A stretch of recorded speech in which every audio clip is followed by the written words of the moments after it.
அனைவருக்கும் வணக்கம். வாழ்க நிரந்தரம், வாழ்க தமிழ் மொழி, வாழிய வாழியவே. வானமழந்த அனைத்தும் மழந்திடும் வன்மொழி வாழியவே.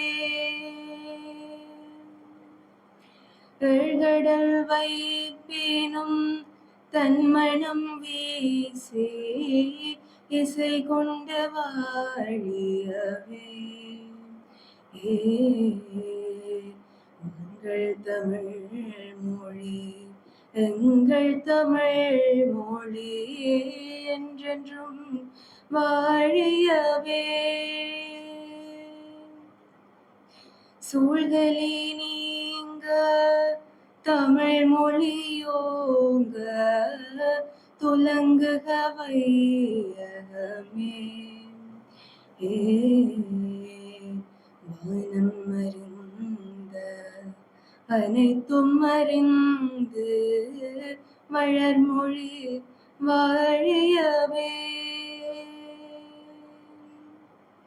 வாழ்க நிரந்தரம், வாழ்க தமிழ் மொழி, வாழிய வாழியவே. எங்கள் தமிழ் மொழி, எங்கள் தமிழ் மொழி என்றென்றும் வாழியவே. நன்றி.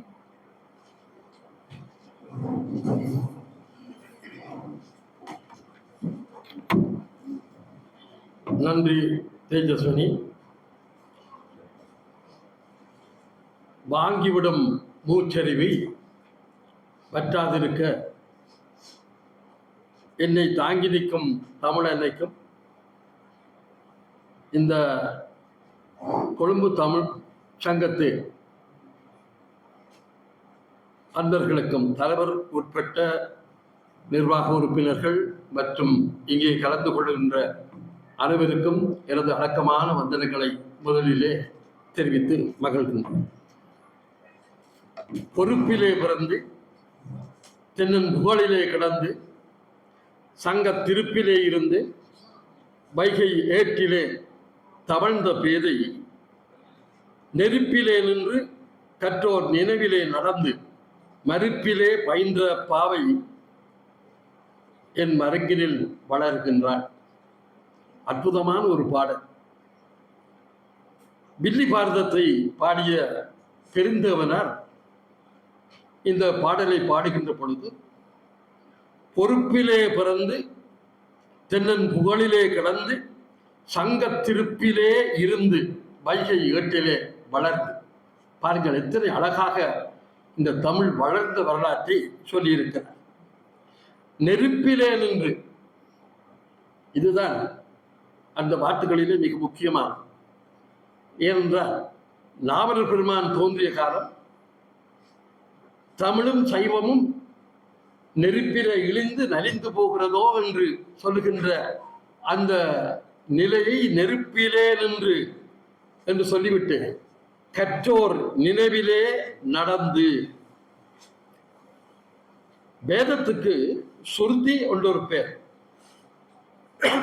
சுருதி என்றால் காதினாலே கேட்டு கர்ண பரம்பரையாக வளர்ந்தது. அந்த மாதிரியான ஒரு இக்கட்டான நிலை தமிழுக்கும் சிவனருக்கும் ஏற்பட்ட காலம் ஆகையிலேதான் நெருப்பிலே நின்று ஏனன் மறுப்பிலே நின்ற பாவை எங்களிடத்திலே எங்கள் மருங்கிலே வளர்கின்றார் என்று சொல்லுகின்ற பாடலை நாங்கள் பார்க்கிறோம்.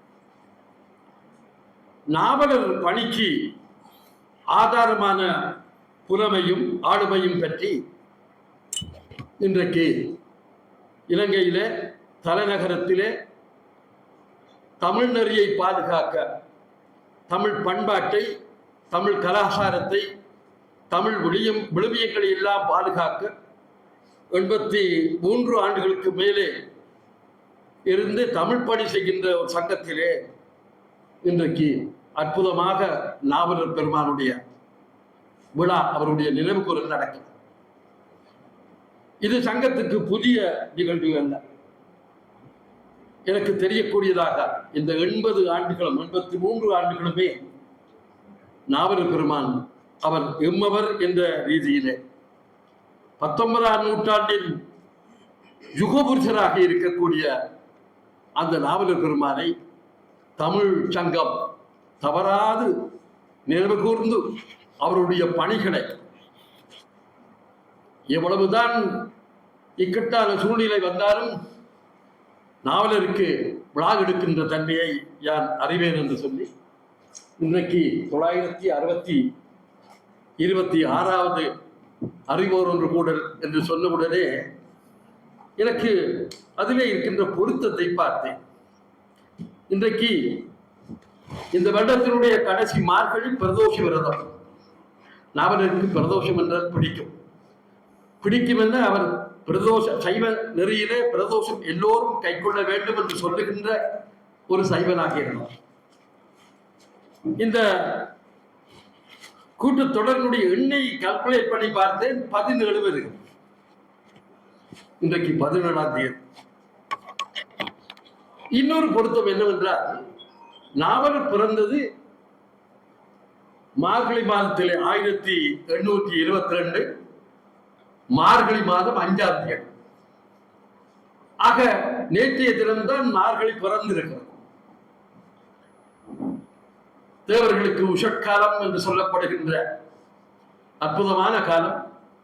திருவம்பாவையும் திருப்பாவையும் ஓதப்பட்டு கோவில்களிலே தமிழ் பேசப்பட்டு சபையினர் வளர்க்கின்ற ஒரு சூழ்நிலையிலே இன்றைக்கு ஆரவாரமாக நாவலரை நாம் பட்டி தொட்டிகளிலே எல்லாம் பாராட்டி அவருடைய தொண்டுகளை மீள நினைந்து கொண்டிருக்கிறோம். இது ஒரு பொதுவான தமிழ்ச்சங்கம் என்ற ரீதியிலே சமய ரீதியாக அவருடைய நிலைகளை பார்ப்பதை விட பொருத்தமாக அவருடைய சமூக பணி, அவருடைய கல்வி பணி, அவர் இருந்த காலத்திலே இருந்த அந்த சூழ்நிலைகளிலே அவர் எப்படி அதை வெட்டியாடி கொண்டு வந்தார் என்ற நிலைகளை எல்லாம் மீள மீள சிந்திப்பது ஒவ்வொரு தமிழருக்கும் தேவையானது. இந்த வகையிலே தான் தமிழ் கல்வி பாரம்பரியத்தின் தந்தை அல்லது பிதாமகர் என்று சொல்லக்கூடிய நாவலர் பெருமான் நம் மொழியினுடைய தேசிய தலைவராக இருந்தார். எங்கள் எல்லாருக்கும் தெரியும், அவருக்கு முத்திரை மூலம் மரியாதை செய்த அரசாங்கமே மரியாதை செய்து அவரை தேசிய தலைவராக கொண்டாடுகின்ற ஒரு நிலையை நாங்கள் பார்க்கின்றோம். ஆகவே அந்த பெருமான் இல்லாவிட்டால் இன்றைக்கு தமிழ் இல்லை, சைவம் இல்லை என்னும் அளவுக்கு அவர் சமயத்தையும் தமிழையும் தூக்கில் நிறுத்திய ஒரு பெருமகராக பார்க்கின்றார். நான் நினைக்கிறேன், எங்களுடைய அன்புக்கும் விருப்பத்துக்கும் உரிய ஆசிரியர் அவர்கள் அவருடைய பணிகளிலே அவர் எப்படி அதை தூக்கி நிறுத்தினார், அவருடைய பல்துறை சார்ந்த பணிகள் எவ்வாறு அமைந்தது என்பதை சொல்வதற்காக இன்றைக்கு வந்திருக்கின்றார். அவர் ஒரு சங்கீத நடன ஆசிரியராக இருந்து கூட தமிழிலே ஒரு கவிஞராக, மிக புலமை உள்ள பேச்சாளராக, நாவலர் ஒவ்வொரு தமிழ் மாணவனும் எப்படி எப்படி முன்னேற வேண்டும் என்று கனவு கண்டாரோ அந்த கனவு பாதையிலே சென்ற ஒரு ஆசிரியராக நான் அவரை அறிவேன். நான் நினைக்கிறேன், நினைத்துத்தான் அந்த பெருமையை அவரை கொண்டு வந்து இந்த தமிழ்ச்சங்கத்திலே ஒரு உறுப்பினராக முதலிலே அறிமுகப்படுத்தி 5 வருஷம் இருக்கு இல்லையா, 5 ஆண்டுகளுக்கு முன்னாலே அவர் எல்லோரும் இயக்கும்படியாக நல்ல பாடல்களை பாடியதை நான் அறிவேன்.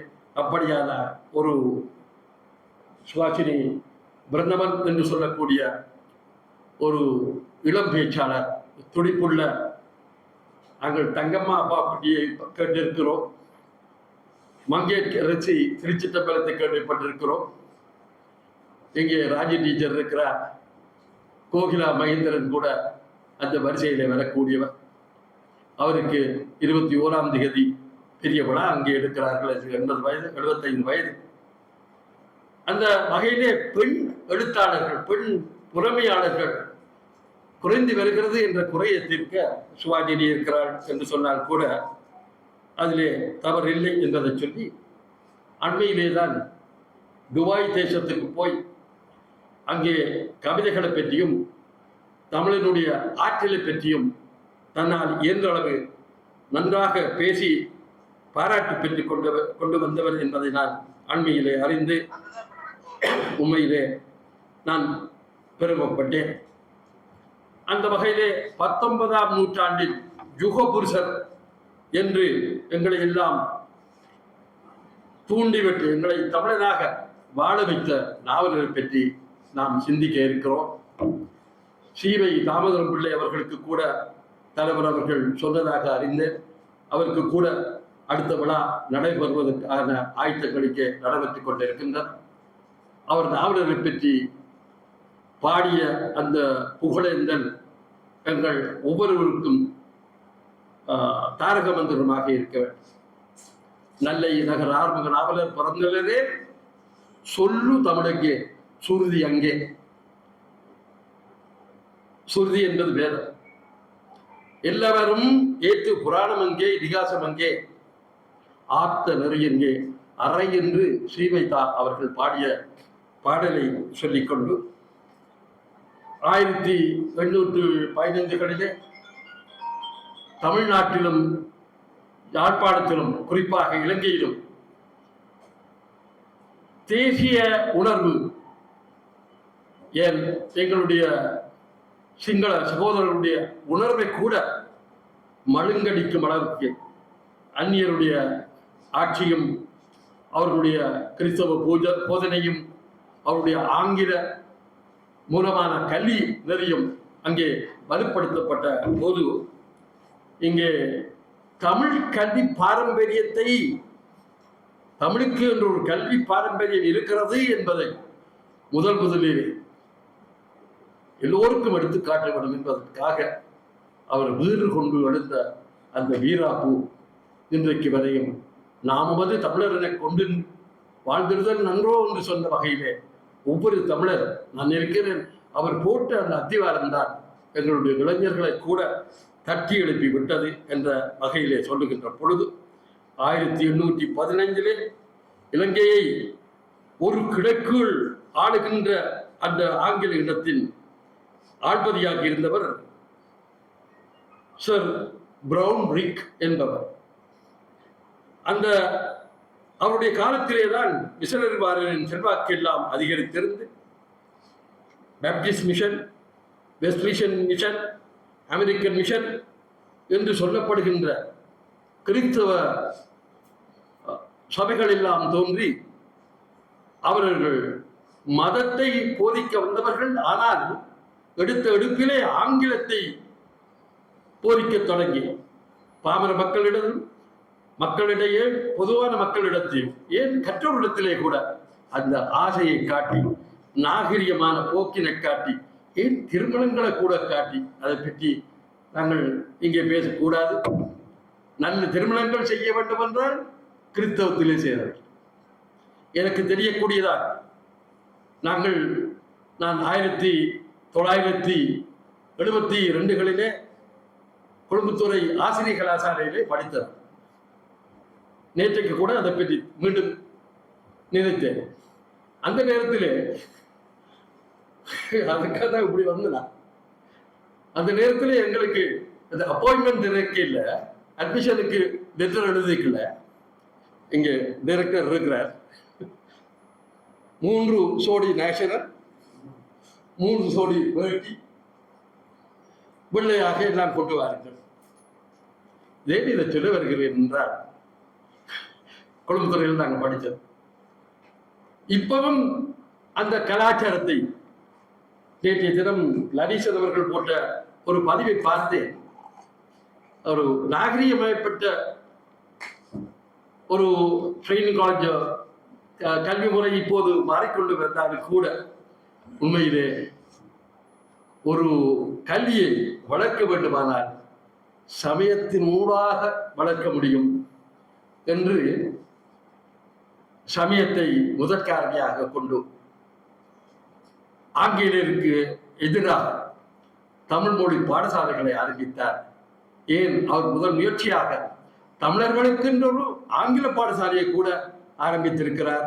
அவருடைய முயற்சியின் பயனாகத்தான் யாழ்ப்பாணம் இந்து கல்லூரி கூட வந்திருக்கிறது என்று சொல்ல முடிகிறது.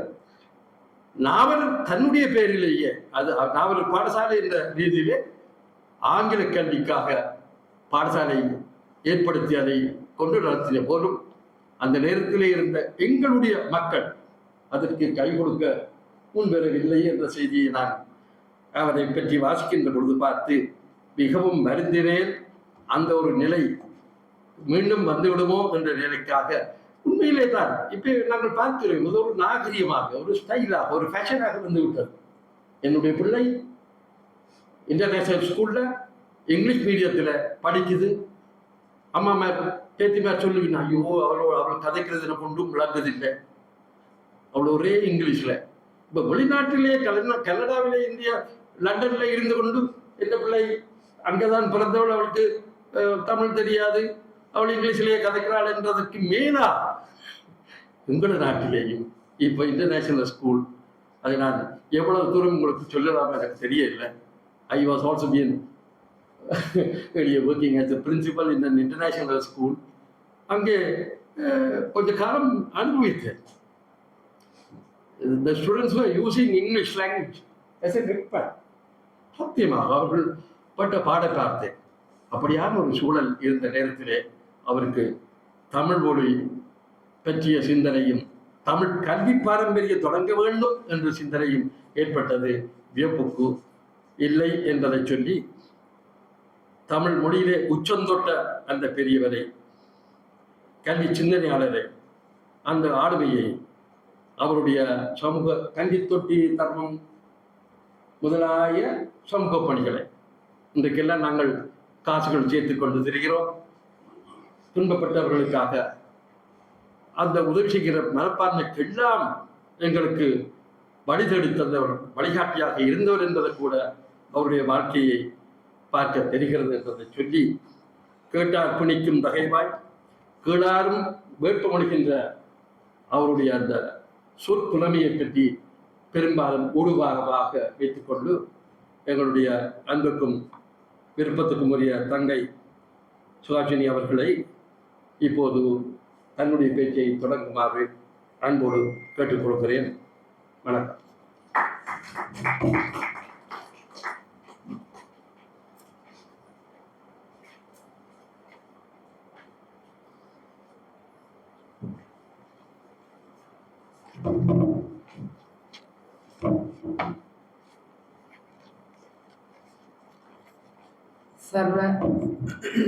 சர்வ வியாபகமாக எங்கும் நீக்கமர நிறைந்திருக்கும் பரம்பொருளை மனம் மொழி மெய்யால் பணிந்து கொண்டு தமிழ் சங்கம் காலத்தால் பணி செய்கின்ற, காலத்திற்கு பணி செய்கின்ற, காலந்தோறும் பணி செய்கின்ற, தமிழை வளர்க்க சங்கங்கள் அமைத்த வரலாறை இன்றைய தலைமுறையும் இற்றை தலைமுறையும் தம் சிந்தையிலே சுமந்து நிற்குமாற்போல் தொடர் பணிகளை கருத்தில் கொண்டு காலத்திற்கு பணியாற்றுகின்ற தமிழ்ச்சங்கத்தின் பணிதனிலே இன்றைய நாள் எனக்கு ஒரு இறையருளால், குருவருளால், திருவருளால், பெருவருளாக கிடைத்திருக்கின்ற இந்த வியப்பினை மனம் கொண்டு உடல்நிலை சற்று சீரின்மை காரணமாக முழுமையாக என்னால் இங்கே இயங்க முடியாவிட்டாலும் இயன்ற அளவில் நினைக்க வேண்டிய, காலத்தால் நினைக்கப்பட வேண்டிய நல்லை மண் தந்த நாவலர் பெருமானை தலைப்பாக கொண்டு இன்றைய நாள் ஆற்றுகின்ற இந்த அரங்கிலே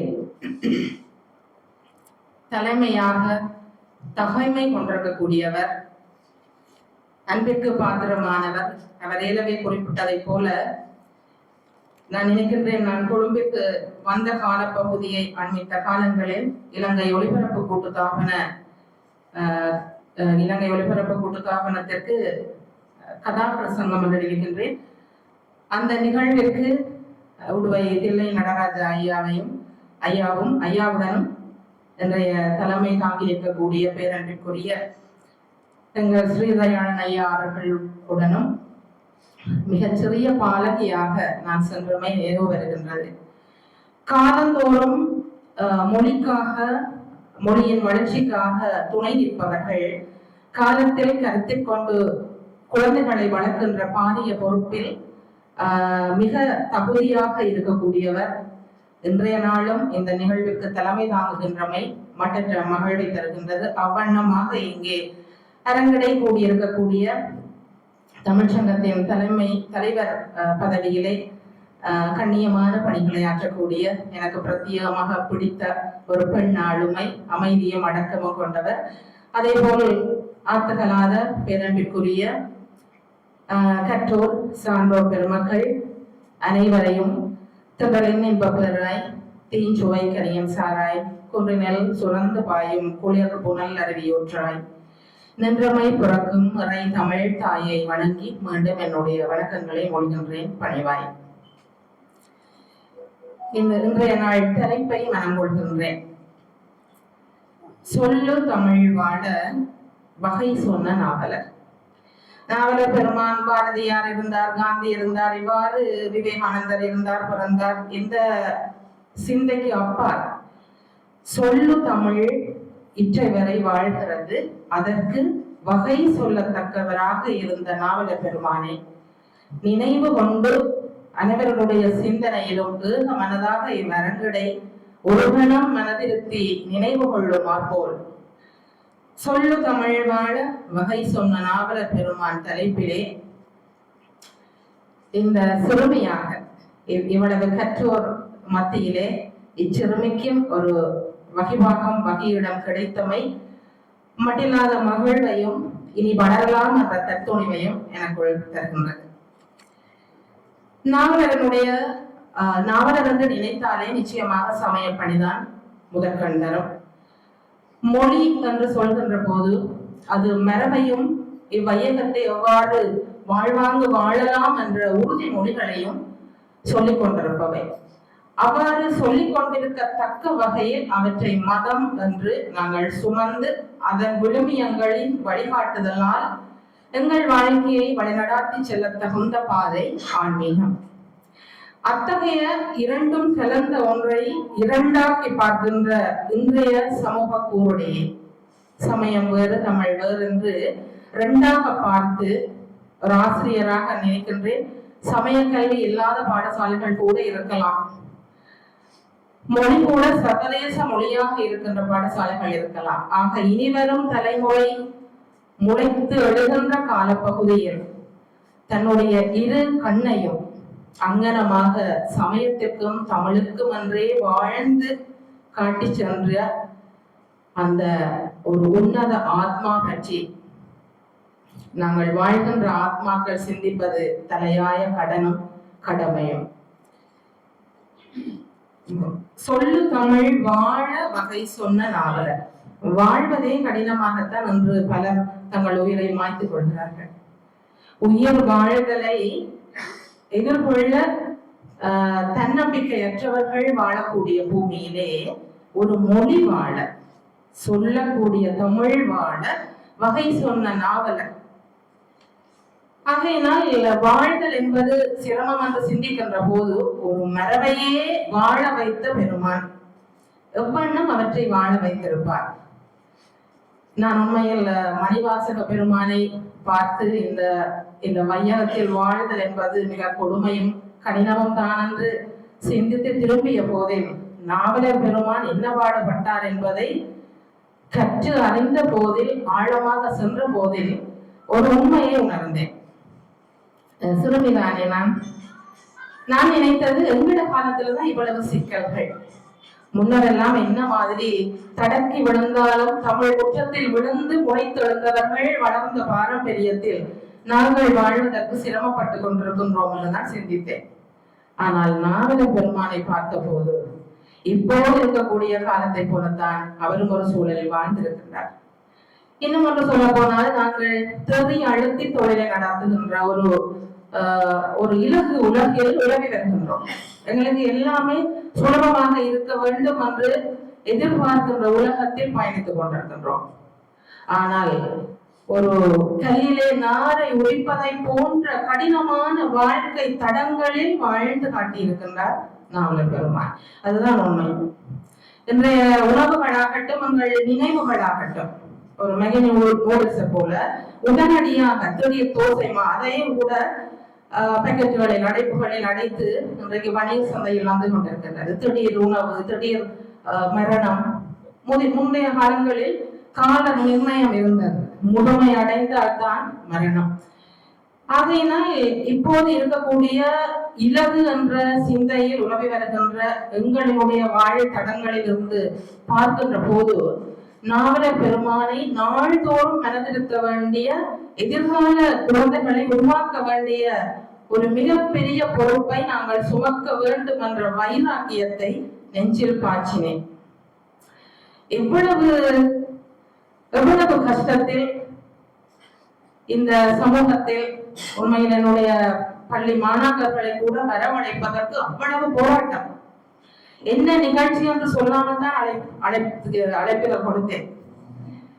ஏனென்றால் பிள்ளைகள் இப்போது அவர்களை வருகின்ற போதே குறை கூறுவதல்ல, நான் தோல் கட்டி வளர்க்கின்ற குழந்தைகள். இன்றைய எங்களுடைய நாளாந்த சவால்களில் தமிழை பேசுவது கூட சுலபமானதாக இல்லை.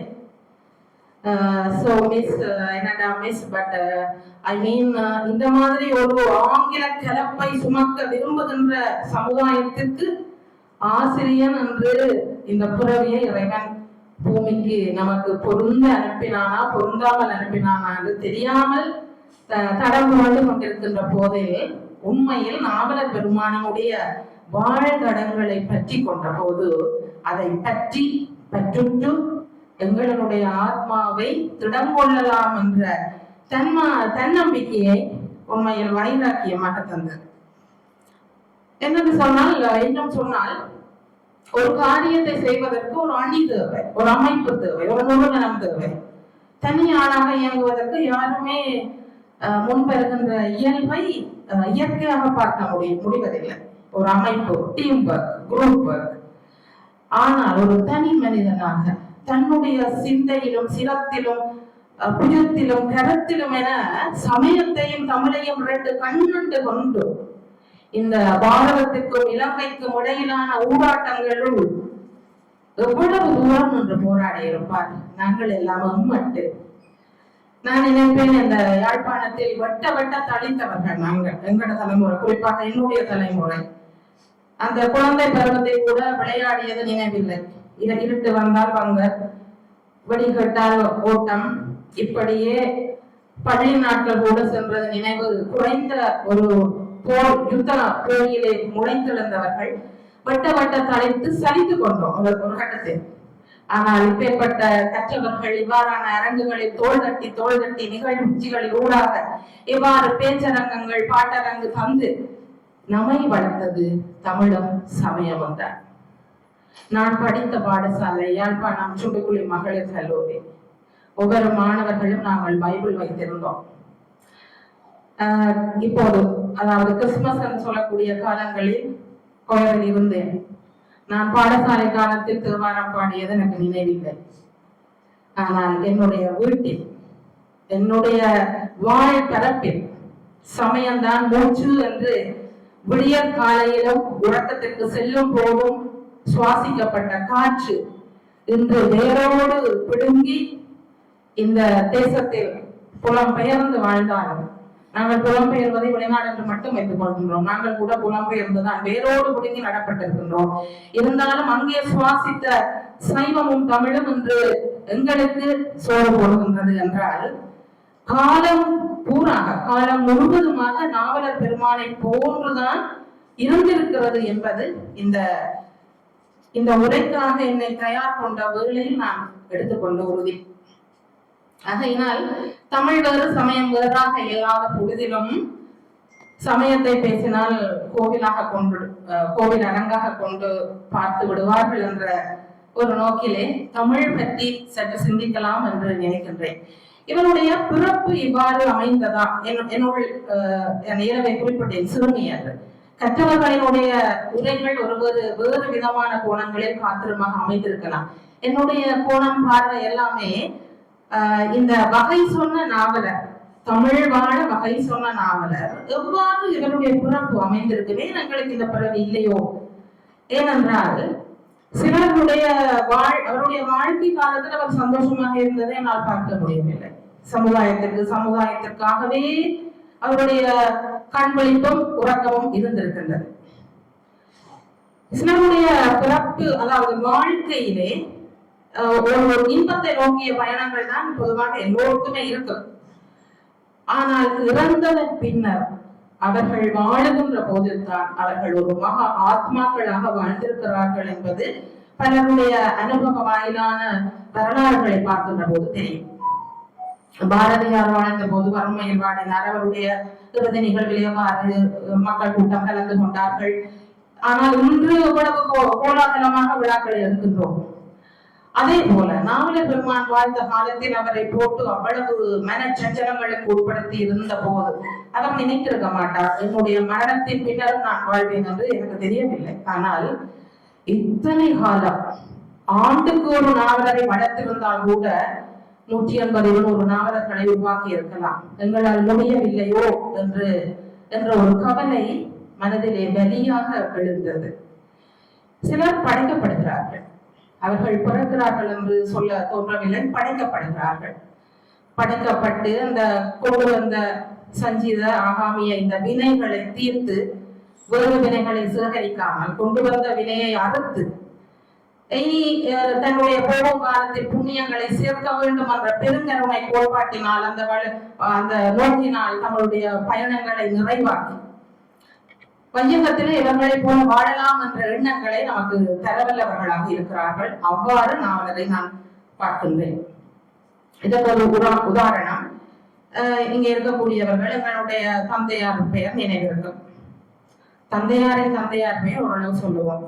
அவருடைய அப்பாட பேர் என்று கேட்டால் அமைதிதான் வரும் என்று நான் நம்புகின்றேன். குறித்து ஒரு 5 தலைமுறைக்கு முன்னரான எங்கள் வழித்தடங்களே எங்களுக்கு நினைவில் இல்லை. ஆனால் இத்தனை ஆண்டு காலம் நாவலர் பெருமானை அறியாத ஒரு ஆத்மா இந்த பூமியிலே பிறக்கவில்லை என்றால் அவரை 5ஆம் குரவர் என்று போற்றி கும்பிடுவதில் என்ன தவறு இருக்கின்றது? ஆனால் என்ன கவலை என்றால் இனி ஒருவர் இவ்வாறு உருவாக்கப்படுவாரா அல்லது இந்த பூமியிலே பிறப்பாரா என்ற ஐயங்கள் தான் இந்த எண்ணங்களை தோற்றுவிக்கின்றன. தன்னுடைய மரபை மீறி வாழ விரும்பாத பெருங்கருணை பண்பு இவரிடம் இருந்திருக்கின்றது. சிறு வயதில் இவர் கொண்டிருந்த அந்த இயல்பு மிக சிறு வயதிலேயே மொழி ஆற்றலை கற்றுக்கொள்கின்ற அந்த திறமை அவருக்கு இருந்திருக்கின்றது. ஆனால் இன்று நாங்கள் இவ்வாறு திறமசாலிகளான பிள்ளைகள் எவ்வளவோ வசதி இருக்கின்றது. குறிப்பாக யூடியூப் இருக்கிறது, டீச்சர்ஸ் இருக்கிறார்கள், ஆசிரியர்கள் இருக்கிறார்கள். எவ்வளவோ கற்றுக்கொள்கிற சூழ்நிலை இருந்தாலும் 1-2 மொழிக்கு மேல் எங்களால் பேச முடியவில்லை. குறிப்பாக நான் யாழ்ப்பாணத்தில் இருந்து கொழும்புக்கு வந்து என்னால் ஆங்கிலத்தை ஓரளவு அதுவும் ஒரு சூழலை சமாளிக்கிற திறன், ஆனால் சிங்களத்தை கேட்பது மட்டும்தான். அப்ப இந்த நாவலர் பெருமானினுடைய அந்த போக்கு, வாழ்ந்த தடத்தை யோசித்தேன். இந்த காலத்திற்கு நாங்கள் எவ்வாறு எங்களை தயார்படுத்த வேண்டும், அதனால் தான் காலத்திற்கு பணி செய்யலாம் என்ற அந்த வைராக்கிய சிந்தனை அவருடைய மூச்சிலே கலந்திருக்கும் என்று நினைக்கின்றேன். அதனால்தான் அவர் அந்த ஆங்கில சூழல், அதாவது சமயங்கள் சார்ந்து மதம் மாற்றப்பட்டு கொண்டிருக்கக்கூடிய சூழல்களிலும் பைபிளை மொழிபெயர்க்கின்ற திறனை கொண்டிருந்தார். 9 வயதில் தந்தையாரினுடைய நாடக எழுத்துருவை நிறைவு செய்கின்ற ஒரு ஆற்றலை அவருடைய வரலாற்றினுடைய 1வது புள்ளியில் தொட்டு பார்த்தேன். இன்றைய நாள் நாங்கள் 9 வயதில் ஒரு பிள்ளை சாதனை செய்கின்றதை நினைப்பது ஒரு பெரிய புதினமாக தோன்றவில்லை. நாவலர் பெருமான் 9 வயதில் ஒரு தந்தையார் எழுதி குறையிலே விட்ட ஒரு நாடக எழுத்துருவை எழுதி நிறைவு செய்திருக்கின்றார்.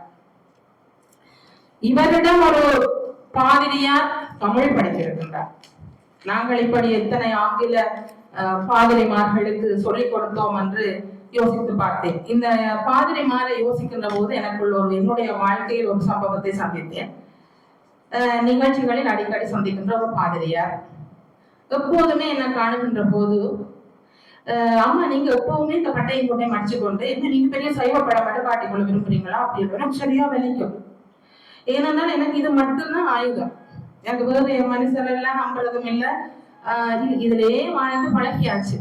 எனக்கு கேட்கிற நேரம் எல்லாம் நான் எப்பவுமே என்ன சிறுமியாக யோசிக்கின்ற போது இது சமூகத்துக்கு பொருந்தாமல் இருக்கிறதோ இப்படி எல்லாம் யோசித்தேன். இல்லை, இதுதான் ஆயுதம், இதை ஒருபோதும் விடக்கூடாது என்று மகளுக்கு கற்றுக் கொடுத்தேன். வாசலில் இருந்து இறங்குகின்ற போது இந்த அணிகலனை சுமக்காம நாங்கள் இறங்கவே கூடாது.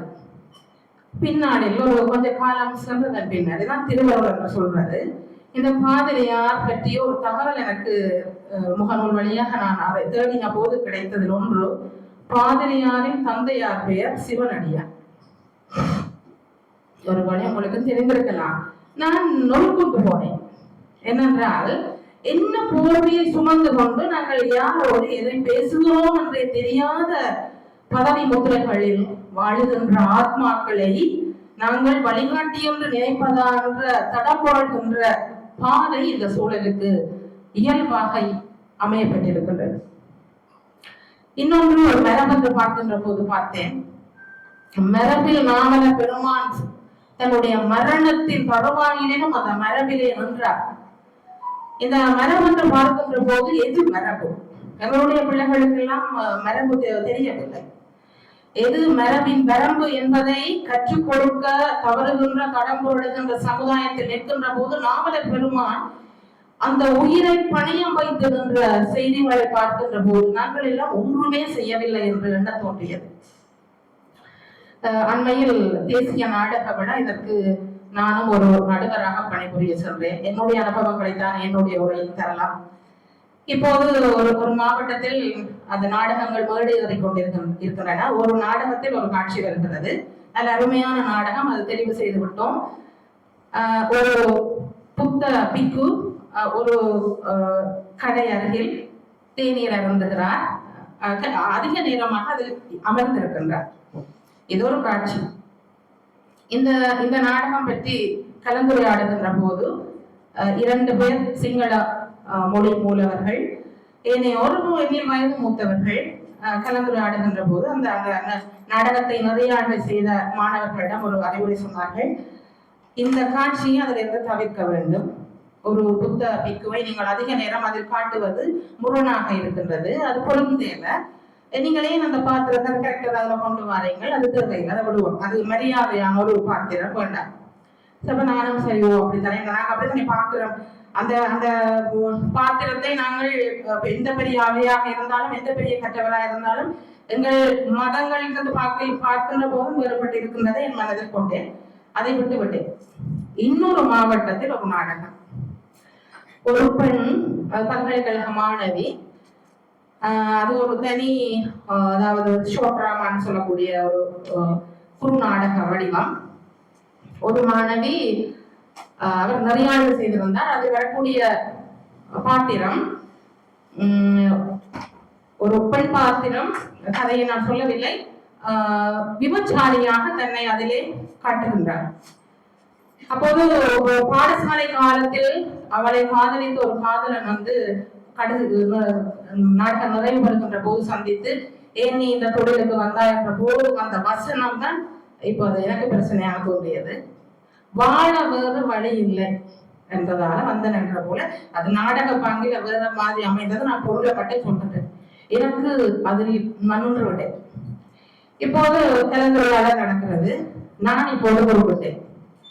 இந்த நாடகம் தெரிவு செய்து விட்டார்கள் என்ற நடிப்பு அபாரமாக இருந்தது. நான் குறுக்கிட்டேன். இந்த பாத்திரத்தை இந்த கதையை நான் எடுக்க விரும்பவில்லை. வாழ மண்ணில் நல்ல வண்ணம் வாழலாம். வாழ வழியா இல்லை, ஒரு துண்டை விரிச்சா பிச்சை போடுவாங்க, சாப்பிட்டு கூட வச்சியும் சாப்பிட்டு போகலாம். வாழ வேறு வழி இல்லை என்று இந்த பொருள் நிற்கிற இந்த நாடகத்தை தெரிவு செய்ய நான் விட மாட்டேன். மகளும் இருந்தவன் நான் நினைக்கின்றேன். 1.5 மணித்தியாலங்கள் வாக்குவாதம். நான் உண்மையில் தனித்து நின்றேன். நான் மட்டும்தான் பெண் பார்த்தேன். நீங்கள் இந்த பொருள் எல்லாம் பேசலாம். அது அப்ப நான் கிட்ட கள்ளன் நாளைக்கு நான் இதுக்கு தான் திருடேன், நான் இதுக்கு தான் கொன்றேன் என்று சொன்னால் பஞ்சமா பாதகங்களையும் நாடக வடிவகத்தில் புகுத்தினால் சிறந்த நாடகம் என்று தெரிவு செய்வீர்களா? வாக்குவாதம் மனஸ்தாபம் வரைக்கும் இன்றைக்கு வந்து விட்டது. இனி போக வேண்டிய தேவையும் எனக்கு இல்லை. அது ஒரு அனுபவம். நான் அங்கே நின்று பார்த்தேன். மரபு எல்லாம் துணைத்து கலையை கலையாக ஒரு போர்வையாக வாழுகிறார்கள். இந்த மனிதர்களோட வாழ்றது மிக கொடுமை. மரபு எங்கே, வாழ்தல் எங்கே, வாழ்ந்து முடித்தல் எங்கே? திருவள்ளுவர் சொன்னதை போல இந்த வையகத்தில் வாழ்வாங்கு வாழ்பவன் எங்கே? வானுரையும் தெய்வமாக இவன் வைக்கப்படுவானா? இவ்வாறெல்லாம் சிந்திக்கின்ற போது இந்த மரபின் விளிம்பு வரையில் நாவலர் பெருமான் என்றாரே. இன்றைக்கு எத்தனை பேர் அந்த மரபின் விளிம்பு வரை நினைக்கின்றோம்? 19ஆம் நூற்றாண்டுகளில் ஐரோப்பிய ஆதிக்கம் கல்வியிலே தாக்கம் செலுத்த ஆரம்பிக்கின்றது. கல்விதானே ஆயுதம் என்பது எல்லோருக்கும் தெரிந்த ஒன்று. அதனால் கல்வியில் தான் கைகளை வைப்பார்கள் என்பது புலனாகியதால் நாவலர் பெருமான் அந்த வைராக்கியத்தோடு போராடினார். நாங்கள் என்று கல்வியை பிள்ளைகளுக்கு தெரியும். வகுப்பறையில் பாதி நேரம் இதை பற்றித்தான் இந்த புலம்பல்கள் போகும். சாட்சியாக அவர்களும் இருக்கிறார்கள். ஆங்கிலம் பேசுவதென்றால் ஆங்கிலத்தில் பேசு, தமிழை பேசுவதென்றால் தமிழில் பேசு, ரெண்டையும் கலந்து ரெண்டுக்கு பொருள் இல்லாமல் பேசாது. தலையை விரித்து போட்டு வருவதற்கு தடை, தலை முடியை பொட்டு வைக்க மாட்டார்கள் என்று கூட்டுக்கு நன்க வைத்திருக்கிறார்கள். நல்ல மாணவர்களை சொல்கின்றேன். எங்களுடைய அடையாளம் இதுதான் என்றால் அதோடு வாழ்வதற்கே அருகதை இல்லாமல் போனதற்கு காரண புள்ளி கல்விதான். ஒரு ஆசிரியராக இருந்து சொல்வதில் அதிபர்கள் முன்னிலையில் சற்று குற்றமாக இருந்தாலும் அதுதான் உண்மை என்று என்மனம் வாடுகிறது. சரியோ தவறோ எனக்கு தெரியவில்லை. இந்த கலையும் கலாச்சாரமும் தொலைந்து வெகு தூரம் போனதற்கு கல்வியில் கை வைத்த இந்த ஐரோப்பிய வருகைகளின் ஆதிக்கம்தான் காரணம் என்று நான் நினைக்கிறேன். என் சிற்றறிவுக்கு எட்டிய வரை சென்ற வாரம் இந்த மழை வெள்ளம் புயலில் யாழ்ப்பாணத்தில் வெள்ளத்தோடு வெள்ளத்தில் ரத்தம் ஓடுகின்றது. ஒருவன் ஒருவனை விரட்டி துளத்தி வெட்டி இருக்கின்றான் என்ற செய்தியை பார்த்த பின்னம் மரபணி என்ற படக்கி விழுந்தால் தமிழ் சைவம் ஒன்று முழக்கி எழுந்த அந்த மண்ணில் வீரம் அங்கே, தமிழ் அங்கே. இறந்து கொண்டிருக்கின்ற மண்ணில் இருந்து இறந்து போன விதைகளை, முளைத்தள மாட்டாத விதைகளை பற்றி சிந்தித்துக் கொண்டு நாவலர் பெருமானை பற்றி பேசுவது என்பது கூச்சத்தை தருகிறது. ஏனோ தெரியவில்லை. அந்த மண்ணில் வளர்ந்தவள் நான்.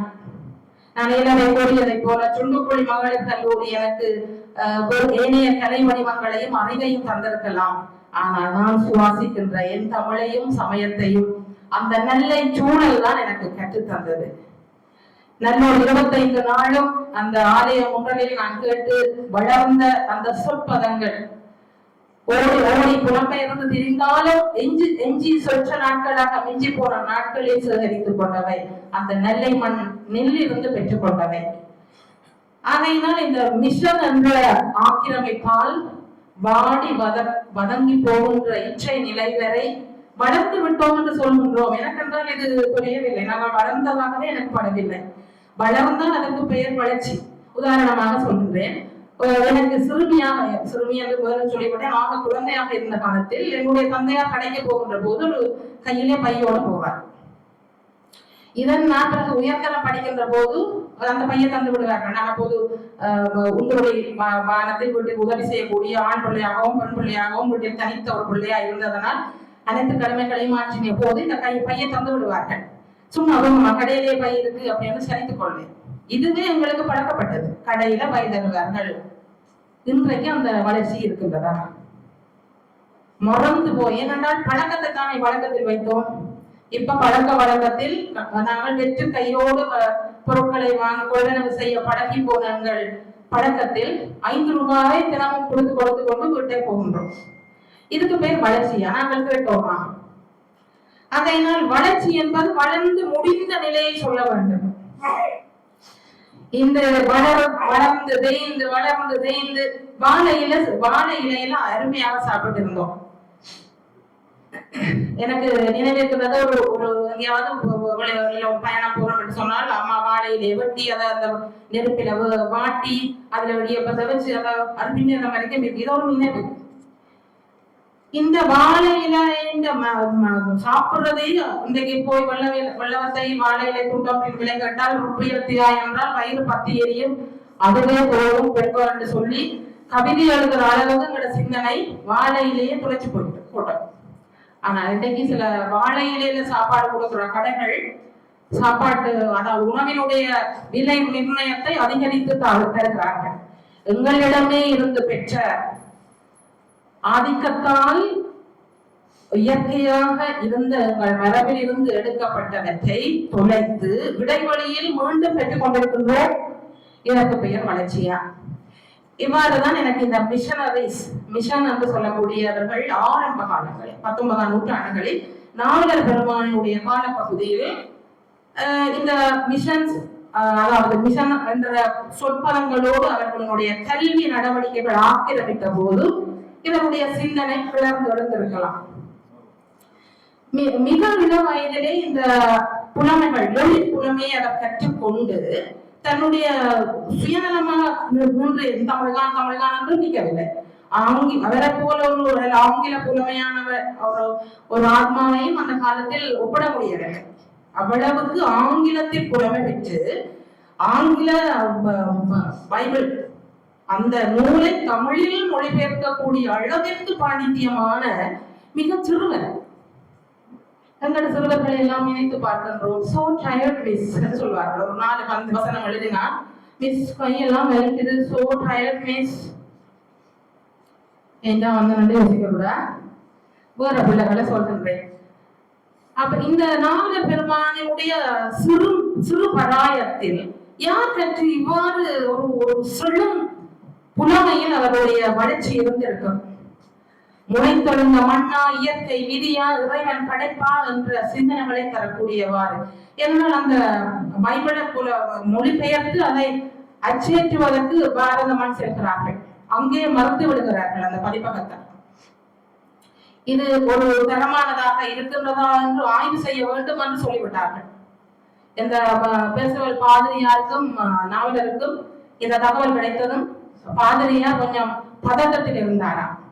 நாவலர் பெருமான் ஏதோ தன்னம்பிக்கையோடு இருந்திருப்பார் போலும். ஆனால் ஆய்வு செய்ததன் பின்னர் இதை அச்சேற்றலாம் என்ற செய்தி கிடைத்ததன் பின்னர் தான் இதான் முதலாவது அவர்களுடைய பாரத மண்ணுக்கான பதிப்பக முதல் நூல் உருவாக்கமாகப்படுகின்றது. அவையினால் எவ்வளவு மொழி புலமை கொண்டு இருந்திருப்பார்.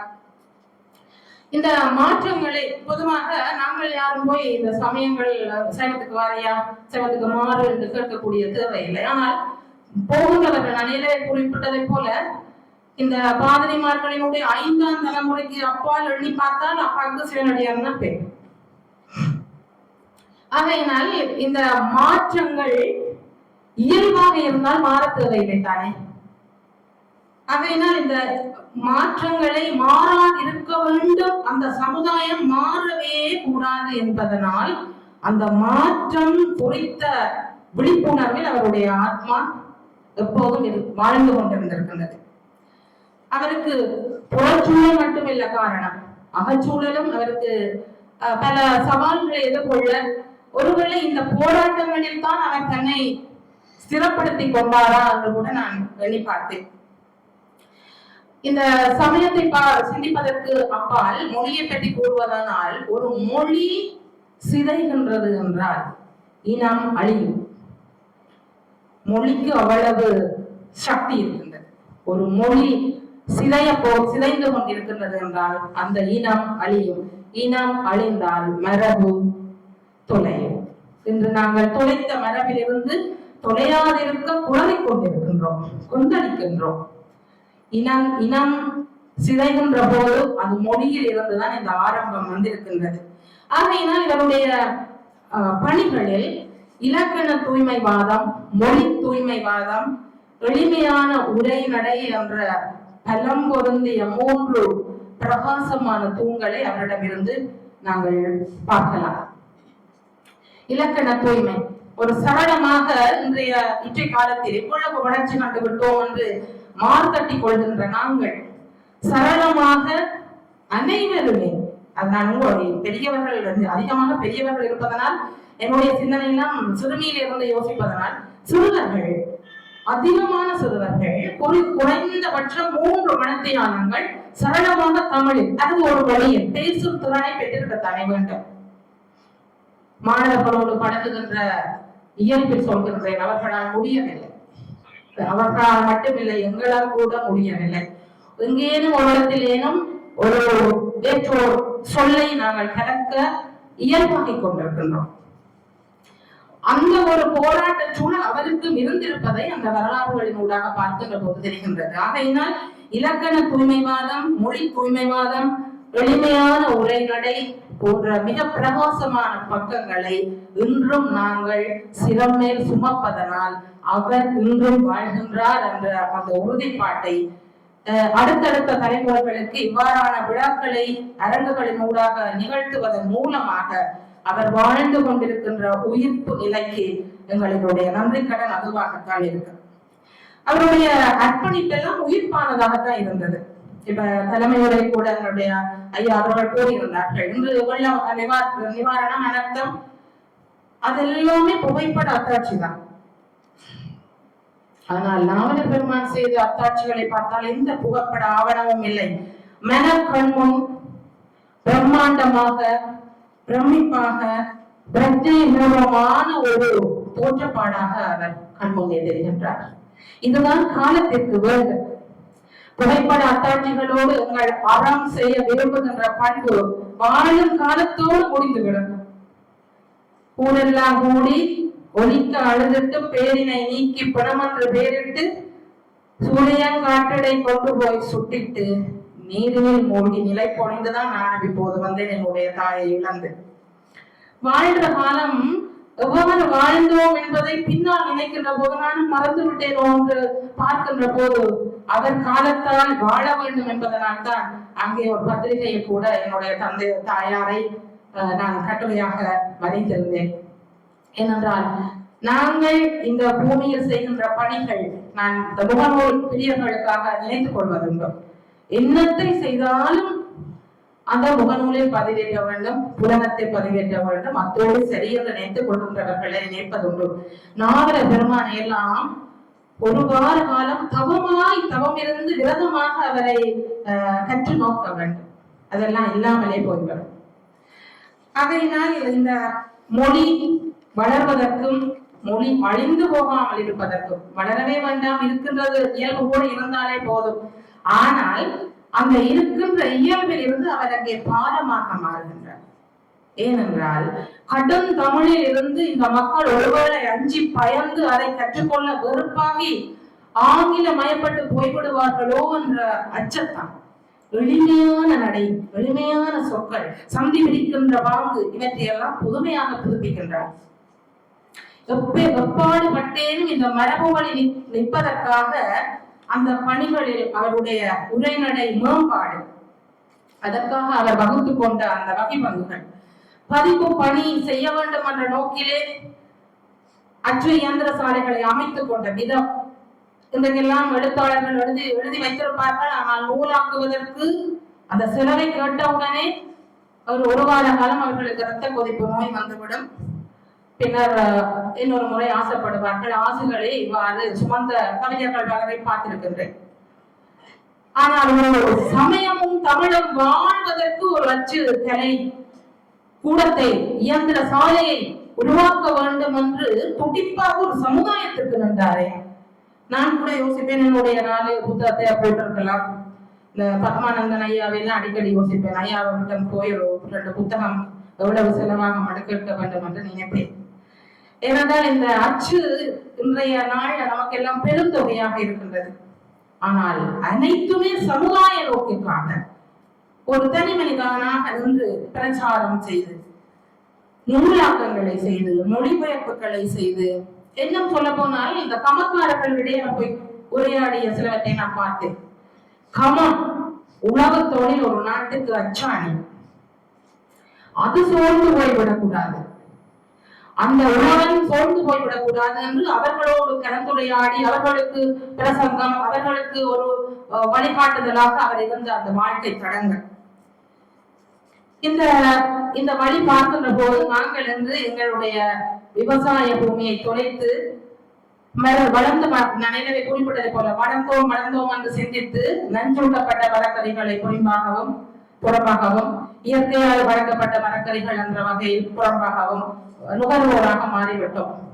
ஒரு நாட்டுக்கு விவசாயம் மிக அச்சாணி என்று கருத்தில் கொண்டு, கல்வி ஒரு மிக அச்சாணி என்ற கருத்தில் கொண்டு தனி மனிதனாக நின்று போராடிய இந்த நாவலர் பெருமான் 19 வயதில் 2 மொழிகளை கற்பிக்கின்ற திறமையை பெறுகின்றார். ஆசிரியராக 22 வயதில் மும்மொழி வல்லுநராக மாறுகின்றார். 27 வயதில் திருவாவடுதுறை ஆதீனத்தில் நாவலன் என்ற பட்டத்தை பெறுகின்ற அளவிற்கு அந்த புலமை இந்த வையகத்திலே அவர் கொண்டு வந்த அந்த பணியின் பிரகாரம் ஒரு பட்டமாக நமக்கு இன்று கிடைத்திருக்கின்றது. அது குறிப்பாக நான் நினைக்கின்றேன் 60 ஆண்டு காலங்கள் அவருடைய அந்த அயராத பணி பாலமாக, தூணாக, இமாலய சாதனையாக, பெரு விருட்சமாக நிமிர்ந்துதான் நிற்கின்றது. அதன் நிழலில் யார் இருக்கின்றார்கள் என்பதுதான் கேள்வி. குறிப்பாக இந்த 60 வயதை நினைக்கின்ற போது பார்த்தேன், 60 வயது ஆகிவிட்டால் கலைமாமணி இந்த விருதுகளுக்கு எல்லாம் போராடி கொண்டிருக்கிறார்கள். நான் இவ்வளவு செய்தேன், அப்ப அது செய்தேன், இது செய்தேன், எனக்கு எந்த விருதும் கிடைக்கவில்லை என்று ஏங்குகின்ற வயோதிபர்கள் மத்தியில் இந்த 60 வயதுக்கு உட்பட்ட காலத்தில் நினைத்து பார்க்க முடியாத அளவு சமூக பணியை ஆற்றி சென்ற, குறிப்பாக மொழிவாழ வகை செய்த நாவலர் பெருமான். நாங்கள் இந்த இந்த இந்த விழாவை தமிழ்ச்சங்கம் நிச்சயமாக காலத்திற்கு பணி செய்கின்ற தமிழ்ச்சங்கம், காலம் பூராக செய்கின்ற பணிச்சங்கம் இனிவர காலங்கள் ஒரு மாநாடாக மாணவ சமுதாயத்தை உருவாங்கி மாணவர்கள் செவிகளிலே இந்த நாவலர் பெருமானினுடைய பணிகளை தேனாக ஊற்றி அவர்கள் அதை விதையாக விழுங்கி சமுதாயத்தில் முளைத்தெழுவது தனி மனிதன் அல்ல, ஒரு நல் சமுதாயம் என்ற வகையில் எதிர்கால சந்ததிகள் வளர வேண்டும். அதற்கு ஒரு அத்தாட்சியாக நாவலர் பெருமான். குறிப்பாக நான் இந்த விடயத்தை பார்த்த போது விபுலானந்தரை பாரதியார் கவிதை பரப்பிலே புது கவிதைகள் பல விடயங்களுக்காக முன்மொழியப்பட்டு பார்த்த வரிசையிலே நாவலர் பெருமான் பேசப்பட்டாரா என்று எனக்குள் ஒரே கேள்விகள் இருந்தன. இனிவர காலங்களில் இந்த ஆய்வு மாநாடுகள் நடக்கின்ற போது சிறுவர்களினுடைய பார்வையில், சிந்தனைகளில் இந்த விடைகளை காணுகின்ற போது நாவலரை பக்கமான பல தலைப்புகளில் ஆய்வு செய்கின்ற போது இதன் விடைகள் கிடைக்கலாம் என்று நம்புகின்றேன். 23 நூல்களை ஆக்கி 8 நூல்களை உரை செய்து 33 நூல்களை பரிசோதித்து பதிப்பித்து மொத்தமாக 90 நூல்களுக்கும் அதிகமான நூல்களை உருவாக்கிய ஒரு மகான். முதலாக அவர் இந்த உலகத்திற்கு பிரசங்க முறையை அறிமுகமாக்கி அந்த பிரசங்கமான முறையிலேதான் செவிகளின் ஊடாக நாங்கள் சிந்திக்கின்ற அந்த திறனில் அறிவை பெறலாம் என்ற ஒரு சுருக்க முறையை கையாண்டு சைவ தமிழ் மறுமலர்ச்சிக்காக வித்திட்டவர், 8 சுவடிகளை பதிப்பித்திருக்கக்கூடியவர். இந்த பைபிள் கருத்துக்களை அறிந்த போது கூட அவர் வெளிப்படுத்திய வசனங்களில் அவருக்கு ஒழித்து மறைத்து பேச தெரியாத ஒருவராக நான் பார்த்தேன். எவரையுமே வெளிப்படையாக பேசுவதனால் வெகுசன விரோதியாக கூட சில தடவைகளில் அவர் மாறி இருப்பதை அந்த வரலாற்று ஏடுகளில் புரட்டி பார்க்கின்ற போது ஓரளவு புலனாகின்றது. தமிழிலே காட்புள்ளி, அரைப்புள்ளி போன்ற நிறுத்தல் குறிகளை எல்லாம் அறிமுகம் செய்து, அதனால்தான் டாக்டர் வரதராஜன் ஐயா அவர்கள் கூறுகின்றார்கள், தமிழ் உரைநடையின் தந்தை. ஒரு மொழியிலே தந்தை என்ற பெயர் பெறுகின்ற அளவிற்கு வாழ்ந்திருக்கக்கூடியவர் வாழ்ந்தடம். அதே போல் தமிழ் புலமை என்ற கட்டுரையில் தமிழ் கற்க விளைவோர் கற்க வேண்டியவற்றை படிமுறையில் வரிசைப்படுத்தி அவர் தந்திருக்கின்ற பாங்கை பாதபாடம், இலக்கண சுருக்கம், நிகண்டு, நீதி நூல், புராணம், பிரபந்தம் போன்ற நூல்கள் வாயிலாக எழுத்ததிகாரம், சொல்லதிகாரம், மொழி அதிகாரம் போன்ற பிரிப்புகளில் அவருடைய முதலாவது ஆரம்ப நிலை இலக்கிய வினாவிடையாக இருக்கக்கூடிய மொழிக்கான முதல் ஆரம்ப நூலை நாங்கள் பார்க்கலாம். எழுத்ததிகாரம் எழுத்து இயல், பதவியல், புணரியலாகவும், சொல்லதிகாரம் பெயர் வினை இடையை கொண்ட இயல்களாகவும், மொழி அதிகாரம் தொகைநிலை தொகாநிலை இவற்றை பற்றி கூறக்கூடிய நல்ல ஆதார நூல்களாகவும், அதாவது தொல்காப்பியத்தில் இருந்து நாங்கள் இலகுபடுத்தி அவற்றை கற்று அழியாமல் அதை சுமக்கக்கூடிய ஒரு பாடமாக அவர் நின்றிருக்கக்கூடிய வகையிலே உயர்கல்வி படிக்கக்கூடிய தமிழ் படிக்கக்கூடிய உயர்கல்வி மாணவர்களுக்கு நன்னூல் காண்டிகை, தொல்காப்பிய பதிப்பு போன்றவற்றையும்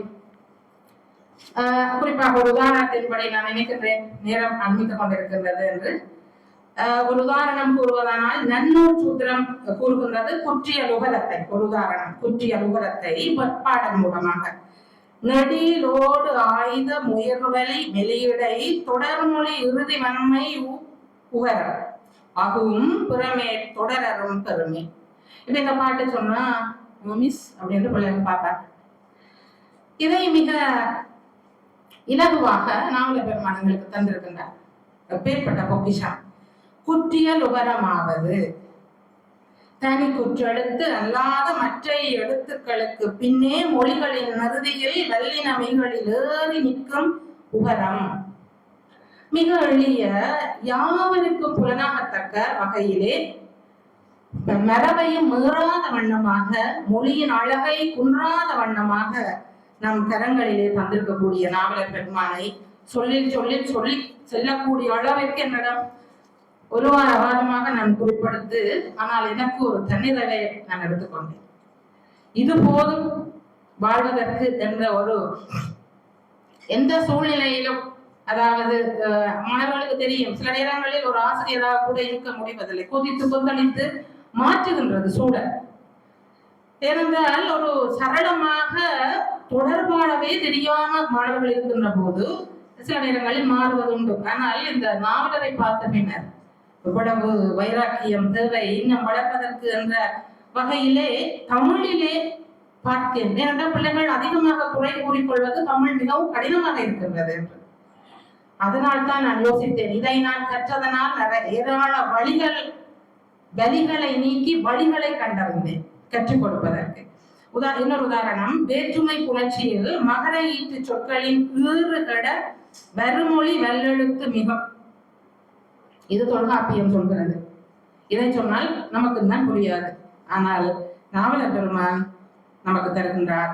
மகரத்தின் மாவரிசை மகரத்தின் முன் வல்லினம் வரின் வேற்றுமையினும் அவ்வழியே பண்பு தொகையினும் ஓமை தொகையினும் இறுதி மகரம் கட்டுவர். புணர்ச்சி விதியில சொல்ற வல்லினம் மிகும் எழுவாய் ஓமை தொகை பேரச்ச வினைமுற்று தொடரிலும் இறுதி மகரம் வல்லெழுத்துக்கு இனமாக தெரியும். அதையினால் அந்த தனியவர் சமயத்தோடும் இந்த புரட்சிகரமான பிரசங்கத்தோடும் நின்று விடாது, ஒரு ஆசிரியர்களுக்கு நல்லொரு ஆசிரியராக, முன்னுதாரணமான ஆசிரியராக, தமிழாசிரியர்களுக்கு அவர் எத்துணை ஈடு வார்த்தையே இல்லை. இவ்வாறு இலக்கண வினாவிடை எழுத்து அதிகாரங்களின் ஊடாக பார்க்கின்ற போது அனைத்து நூல்களிலுமே இலக்கண தூய்மைவாதம், மொழி தூய்மைவாதம் நிறைந்திருக்கக்கூடிய பார்வையை பார்த்தால் இனி என்ன வேண்டும்? தடக்கி விழுந்தால் தமிழையும் சமயத்தை வளர்த்துவது இனி அவரவர் உரிமையும். ஏனென்றால் இப்போது கல்வி அந்த மாதிரி தான் இருக்கின்றது. ஆனால் தடக்கி விழுகின்ற போது தமிழங்களை அனைத்தடுக்கும் என்று பிள்ளைகளுக்கு தன்னம்பிக்கை கொடுக்கத்தக்க இந்த நூல்களை, நாவலர் வினாவிடை புத்தகங்களை எல்லாம் மாணவர்களுக்கு பரிசளிக்கலாம்.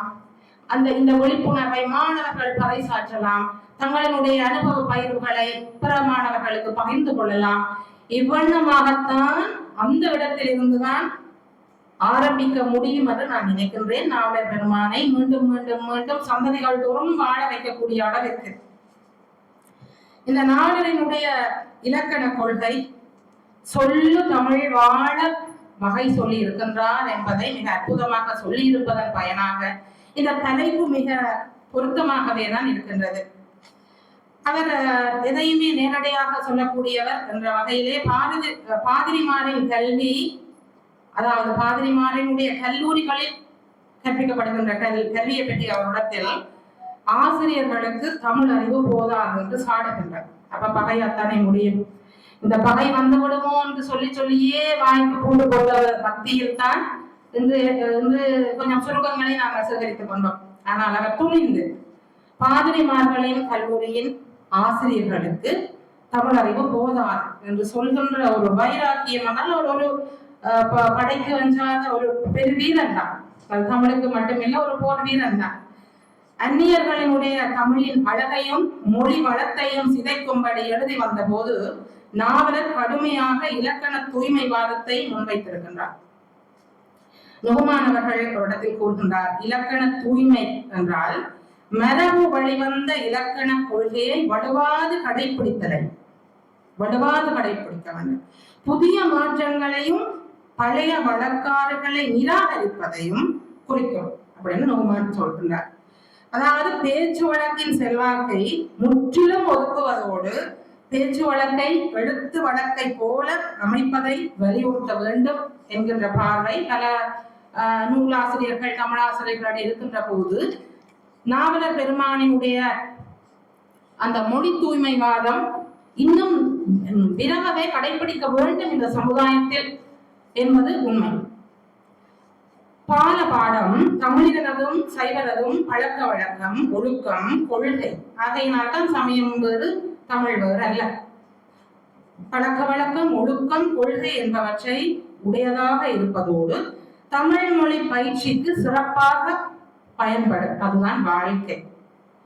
ஆக இலக்கண கொள்கை உடைநடை சிறப்பு இவற்றை பற்றி தமிழிலிருந்து பார்த்தாலும் அது எவ்வாறு எங்கள் மொழியோடு மொழி உரிமையோடு நின்று இந்த வையகத்தில் வாழலாம் என்ற ஒரு தன் நிறைவு கொள்ளத்தக்க பெருமானங்களை பரிசாக தந்து கொண்டிருக்கின்றது. அதே போல பதிப்பு படிக்கும் நாவலர் பெருமானை பற்றி ஏராளம் கூறக்கூடிய அளவிற்கு அவருடைய பதிப்பு பணிகள் விரவி இருக்கின்றன.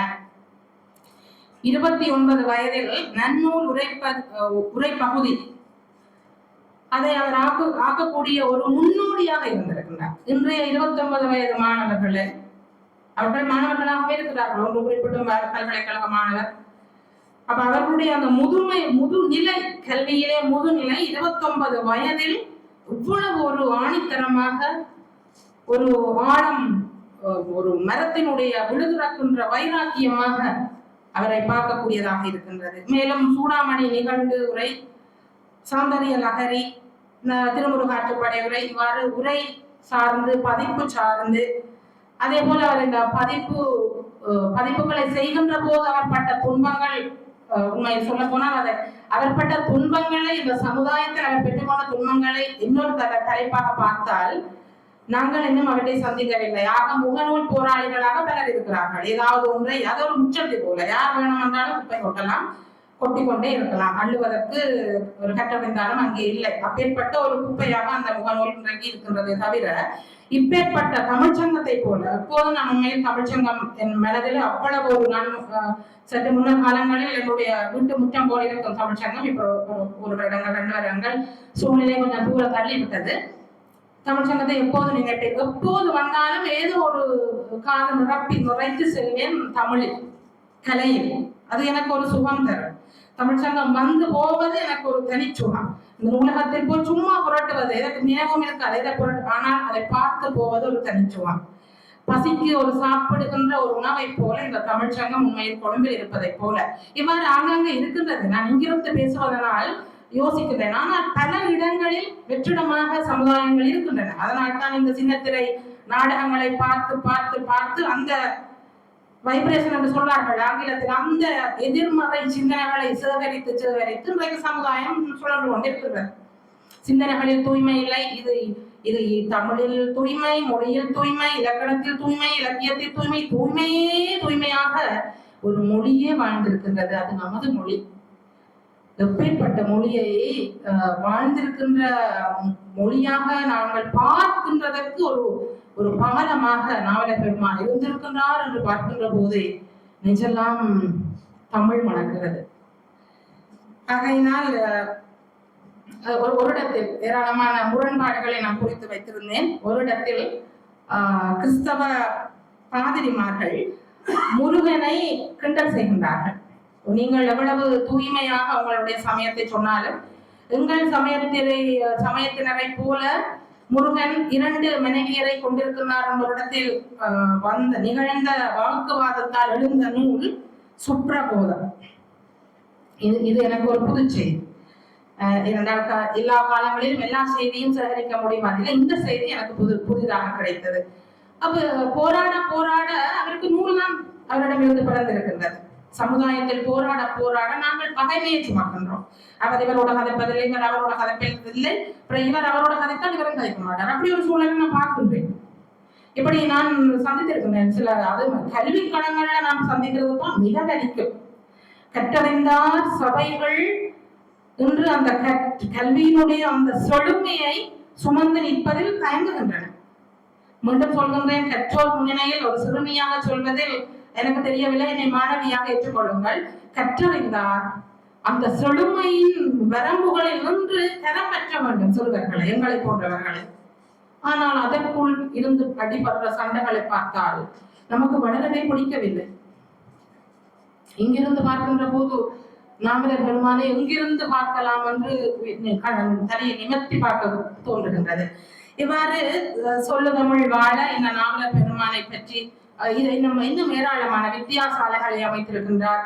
வித்தியாசாலைகளை அமைக்கின்ற போது அவர் பட்ட அந்த பொருளுக்காக ஆனால் அவர் யாரிடமும் பொருளுக்காக நாங்கள் இருக்கிறதை போல எங்களுடைய சமுதாயம் மத்தியில தான் இந்த பொருளின்மை ஒரு பெரிய பிரச்சனை.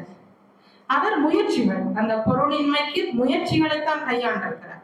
அதன் பொறுப்பாக கலாசாலைகளை வித்தியாசாலைகளை அமைத்து கல்வி நூல்கள் மட்டும் படிப்பில்லை அப்படி என்று ஒரு முறையை அறிமுகப்படுத்துகிறார். வித்தியாசாலைகளை உருவாக்கியதன் நோக்கமே அவர்களுக்கு கல்வி நூல்கள் மட்டும் படிப்பில்லை என்பதுதான். அதே போல அரச வேலையை துறந்தார். இன்றைக்கும் அந்த வேலை இருக்குது. இன்றைக்கு நாங்கள் அரச வேலையை வருகிறார்கள் மாணவர்களுக்கு ஐயோமிஸ் டீச்சிங் அவனா ஓடுதோ பிள்ளைகள் எல்லாம். ஆனால் அந்த கட்டத்துல கவர்மெண்ட் வேலைன்றது ஒரு பெரிய விஷயம். இந்த கவர்மெண்ட் வேலையை எடுக்கிறதுக்காக துறை மேல பிடிக்கிறது இப்ப இருக்கக்கூடிய அந்த இதை நான் அப்பவும் பார்த்தேன். எனக்கு தெரியாது முந்தி இல்லை இருந்திருக்கின்றது. நான் என்ன யோசிச்சேன்னா இப்பதான் இவ்வளவுக்கு ஒரு குப்பத்தனமான சிந்தனைகளோடு இருக்கிறார்கள். அப்பவே இருந்திருக்கிறார்கள் என்பதை நான் அவர் சாடுகிறார். துறைமார்களை பிடித்து கவர்மெண்ட் வேலைக்காக செல்கின்றவர்களை அவர் பல இடங்களில் சாடி அந்த விழிப்புணர்வா கொடுத்திருக்கிறார். அதாவது மெய்ச்சமயமாக மெய்மொழியாக நீ மாறாமல் வாழ். அவருடைய வாக்கும் வார்த்தைகளும் அதுவாகவே தான் பார்க்கக்கூடியதாக இருக்கின்றது. நாங்களும் இன்றைக்கு சில அதான் இந்த லஞ்சங்கள் என்ற ஒரு சொல்லே உருவாகி இருக்கலாமோ, அது அப்பவும் இருந்திருக்கிறது என்பது. அப்ப அதுல ஒன்று அவர் எதிர்த்து போராடி இதுல எனக்கு வாசிச்சு கொண்டு போன போது அந்த வித்தியாசாலைகளை அவர் ஸ்தாபிக்கப்பட்ட பாடு, நான் நல்லூரிலே அந்த சைவப்பிரகாசாலை வித்தியாசாலை என்று நினைக்கின்றேன். நல்லூரில் இருந்து இந்த பாரதி சிலையால போட்டு அந்த பாடசாலையை மூடிவிட்டார்கள். ஏன்னா முதல் நானும் அச்சுவேலி என்னுடைய சொந்த ஊர். 6ஆம் வகுப்பு படிக்கின்ற போது சுண்டுக்குளி மாலை கல்லூரியில் வந்து புலம்பெயர்ந்து நல்லூரில் வாழ்ந்து கொண்டிருந்த போது, அச்சுவேலியில் வாழ்ந்த போது இந்த வட இலங்கை சங்கீத சபை மிக சின்ன பிள்ளையெல்லாம் இந்த சங்கீதம் வாய்ப்பாட்டு வயலின் இதுகள் எல்லாமே கோப்பாய் நாவலர் வித்தியாலயத்துல எங்களுக்கு பரீட்சை நடக்கும். அப்பவும் நாவலரை பார்ப்பேன். பிறகு இடம்பெயர்ந்து வந்து நல்லூர்ல இருக்கீங்களா அந்த சைவ பிரகாசா கந்தம்படம் சைவ பிரகாசம். இப்ப அண்மையில போய் பார்த்தா பாடசாலையே இல்லை. எனக்கு இதுக்கு தயார் செய்த போது இந்த பாடசாலை மனசுல வந்தது. உண்மையில மனதளவில நொந்து கொண்டு இதுக்கு தயார்படுத்திய போது ஏனென்றால் இவ்வளவு கஷ்டம், அதாவது கடின உழைப்பை சிதைக்கிறோம்.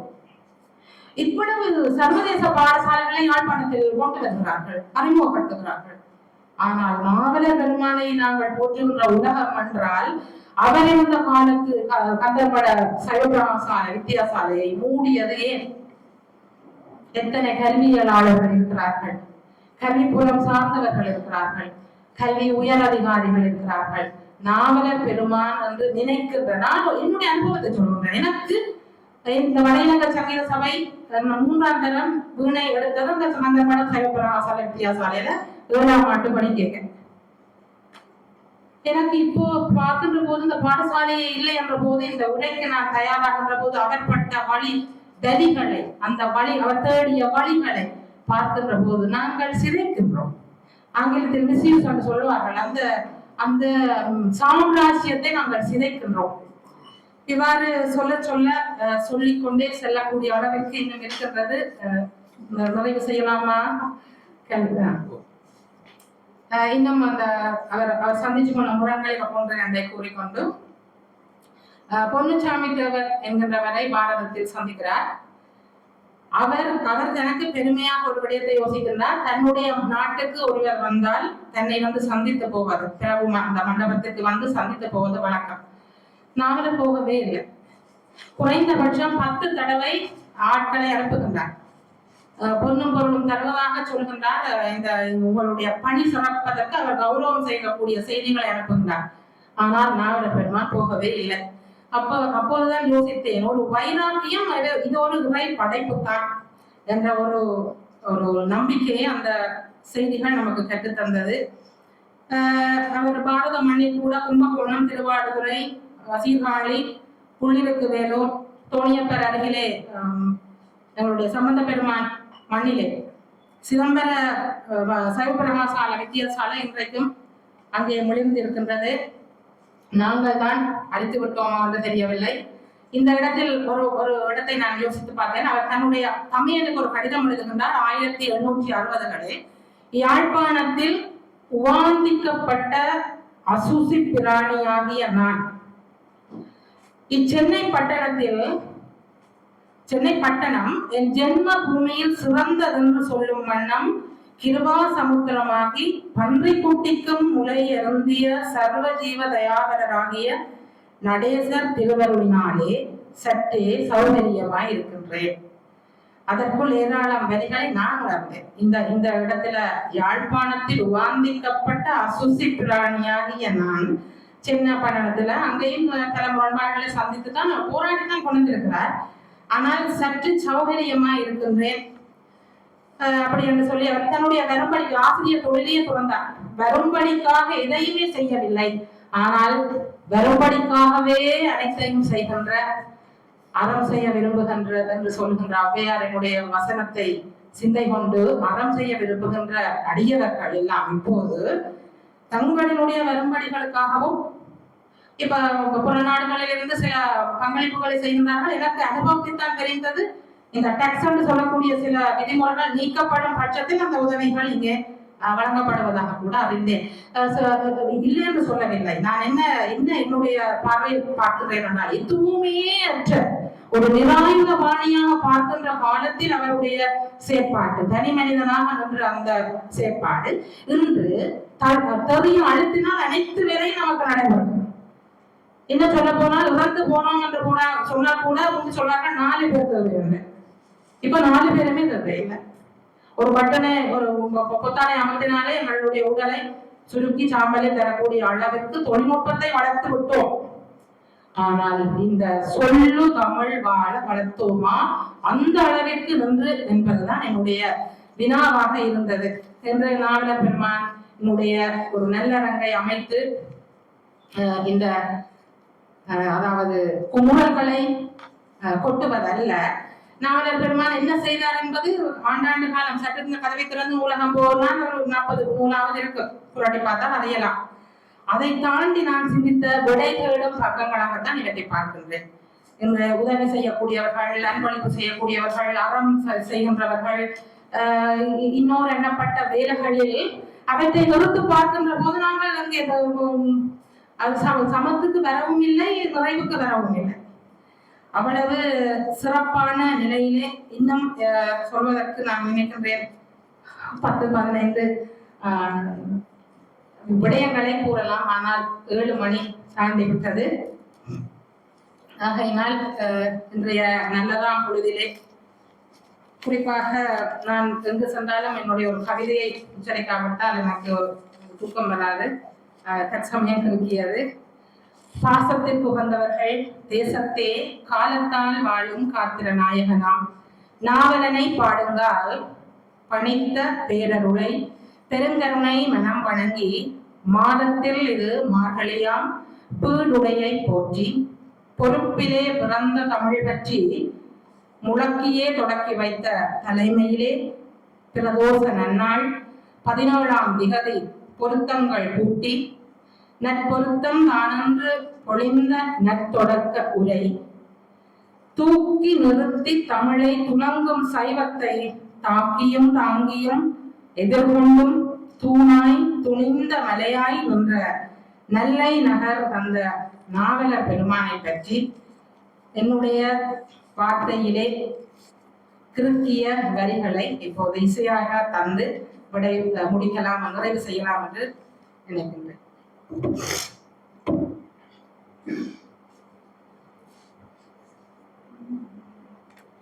நல்லே மண் தந்த எங்கள் நாவலரை, நல்லை மண் தந்த எங்கள் நாவலரை தினம் மனம் மொழியார் மகிழ்ந்தேயாம் போற்றுவோமே.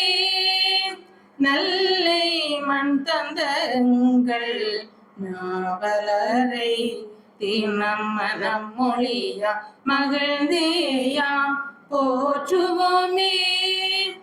தொல்லுலகில் நின்று செய்வ தமிழ் சமயம், தொல்லுலகில் நின்று செய்வ தமிழ் சமயம் உயர்ந்து தலை தோங்கி வாழ்வதற்கு வழி சமைத்தார். தொல்லுலகில் நின்று செய்வ தமிழ் சமயம் உயர்ந்து தலை தோங்கி வாழ்வதற்கு வழி சமைத்தார். நல்லை மண் தந்த எங்கள் நாவலனை தினம் மனம் மொழியா மகிழ்ந்தேயாம் போற்றுவோமே. பிரசங்கம் முறை செய்து அச்சுருவில், பிரசங்கம் முறை செய்து அச்சுருவில் நூலுருவாக அயராது பாடுபட்டார். பிரசங்கம் உரை செய்து அச்சுருவில் நூலுருவாக அயராது பாடுபட்டார். ஆகமம் மருந்தமிழ் சீர் சிறந்த செல்வ காவலர் நம் நாவலரை வணங்குவோமே. ஆகமம் மருந்தமிழ் சீர் சிறந்த செல்வ காவலர் நம் நாவலரை வணங்குவோமே. நல்லை மண் தந்த எங்கள் நாவலரை தினம் மனம் மொழியா மகிழ்ந்தேயா போற்றுவோமே. சித்தாந்த கொள்கை சிவனறியை, சித்தாந்த கொள்கையை சிவனறியை வற்றாமல் இத்தரையில் வளம் செய்தார். மாற்றலரும் உள்மதிக்கும் வகை முறையில் பணி ஆற்றியவர் ஆறுமுக நாவலனார். மாற்றலரும் உள்மதிக்கும் வகை முறையில் பணி ஆற்றியவர் ஆறுமுக நாவலனார். நல்லை மண் தந்த நாவலனை நினைக்கின்ற தருணம் இந்த தமிழ் சங்கத்திற்கு நன்றி பாராட்டி, கற்றார் சான்றோர் பெருமக்கள் பெருந்தகையில் உங்கள் அனைவருக்கும் சிறியவளின் நன்றிகளை சொலிந்து மாணவ செல்வங்களுக்கும் நன்றி பாராட்டி விடைபெறுகின்றேன்.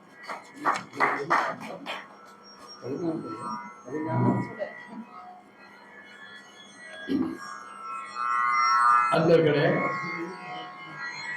மிக அற்புதமாக நாவலனுடைய இளவயது பிறப்பு முதல் அவர் செய்த பணிகளை எல்லாம் நாங்கள் கொஞ்சமும் நினைக்கவில்லை. இப்படி நீங்கள் சொல்லுவீர்கள், நாவலரை பற்றி எல்லாருக்கும் தானே தெரியும்.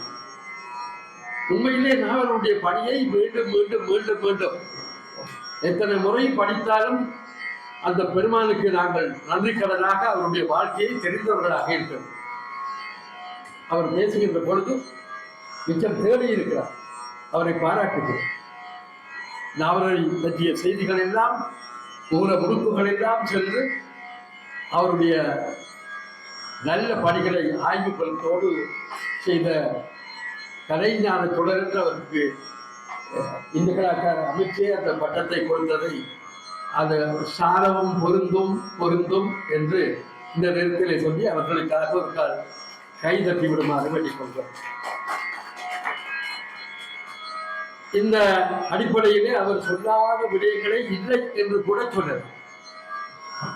நாவலர் பெருமானுடைய ஆளுமையை பற்றி சிந்திக்கின்ற பொழுது 2 விடயங்களை நான் என்னுடைய பேரனர் நாவலர் காலத்துக்கு கொஞ்சம் பிந்தி வாழ்ந்தவர் ஒருவர் ஒரு சம்பவத்தை சொன்னார். அதை இங்கே சொல்ல விரும்புகிறேன். நாவலருக்கு இவர் சொன்னது போல அந்த காலத்திலேயே எதிர்ப்பு இருந்தது. நாவலர் அவருடைய அகானு பாக்குவான அந்த தோற்றம் அவர் மிக பெரிய மன்னன் போல தோற்றம். இப்ப இருக்கிற நாவலருடைய சிலைகளுக்கு எனக்கு அது உடன்பாடு இல்லை. அந்த ஆஜானு பாகுவான அவர் நெற்றியிலே திருநீறு குறி குண்டலம் எல்லாம் போட்டுக்கொண்டு முழங்காலுக்கு மேலே போட்டுக்கொண்டு அப்படி வருவார்.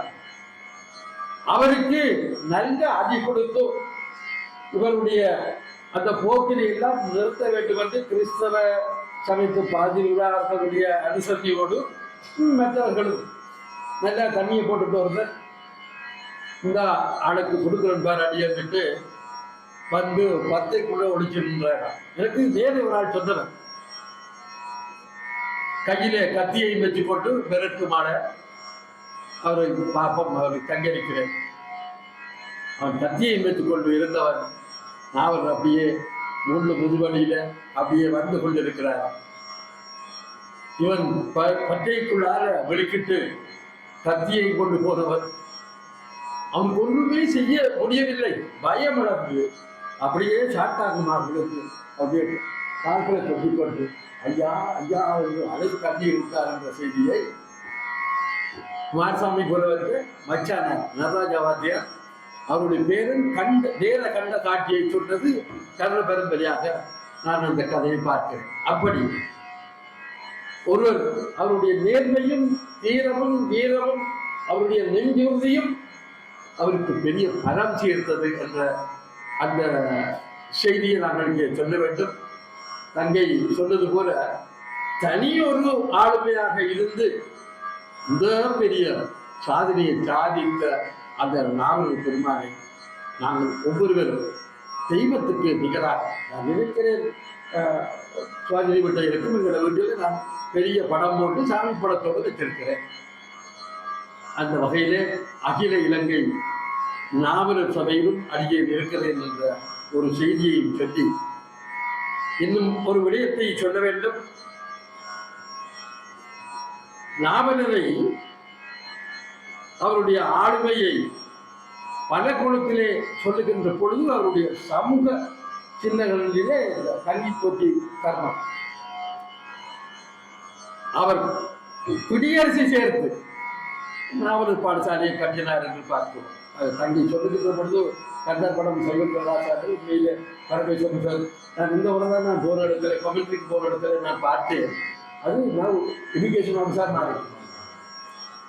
அதே மாதிரி நாவலர் சைவப்பிரகாச பாடசாலையையும் நீங்கள் அந்த கல்வி சாப்பு கொண்டு செய்யல நீங்கள் அது ஒரு ஒரே நிர்ணயம் போட்டது. அதை கூட நாவலர் பள்ளிக்கூடம் என்ற அந்த வல்லார்பள்ளி பாடசாலையை கூட கோப்பாய் நாவலர் பாடசாலையும் பருத்தித்துறை பாடசாலையும் ஓரளவுக்கு அது அவங்க நல்ல இறுக்கமாக நிற்கிற வழியான ஒன்றும் செய்யலாம கிடக்குது. இதை தவிர இனிவில்லை நான் படிப்பித்த பாடசாலை சைவப்பிரகாச பாடசாலை திருவாரூரத்தில் நான் அவர்களுக்கு தெரியும்.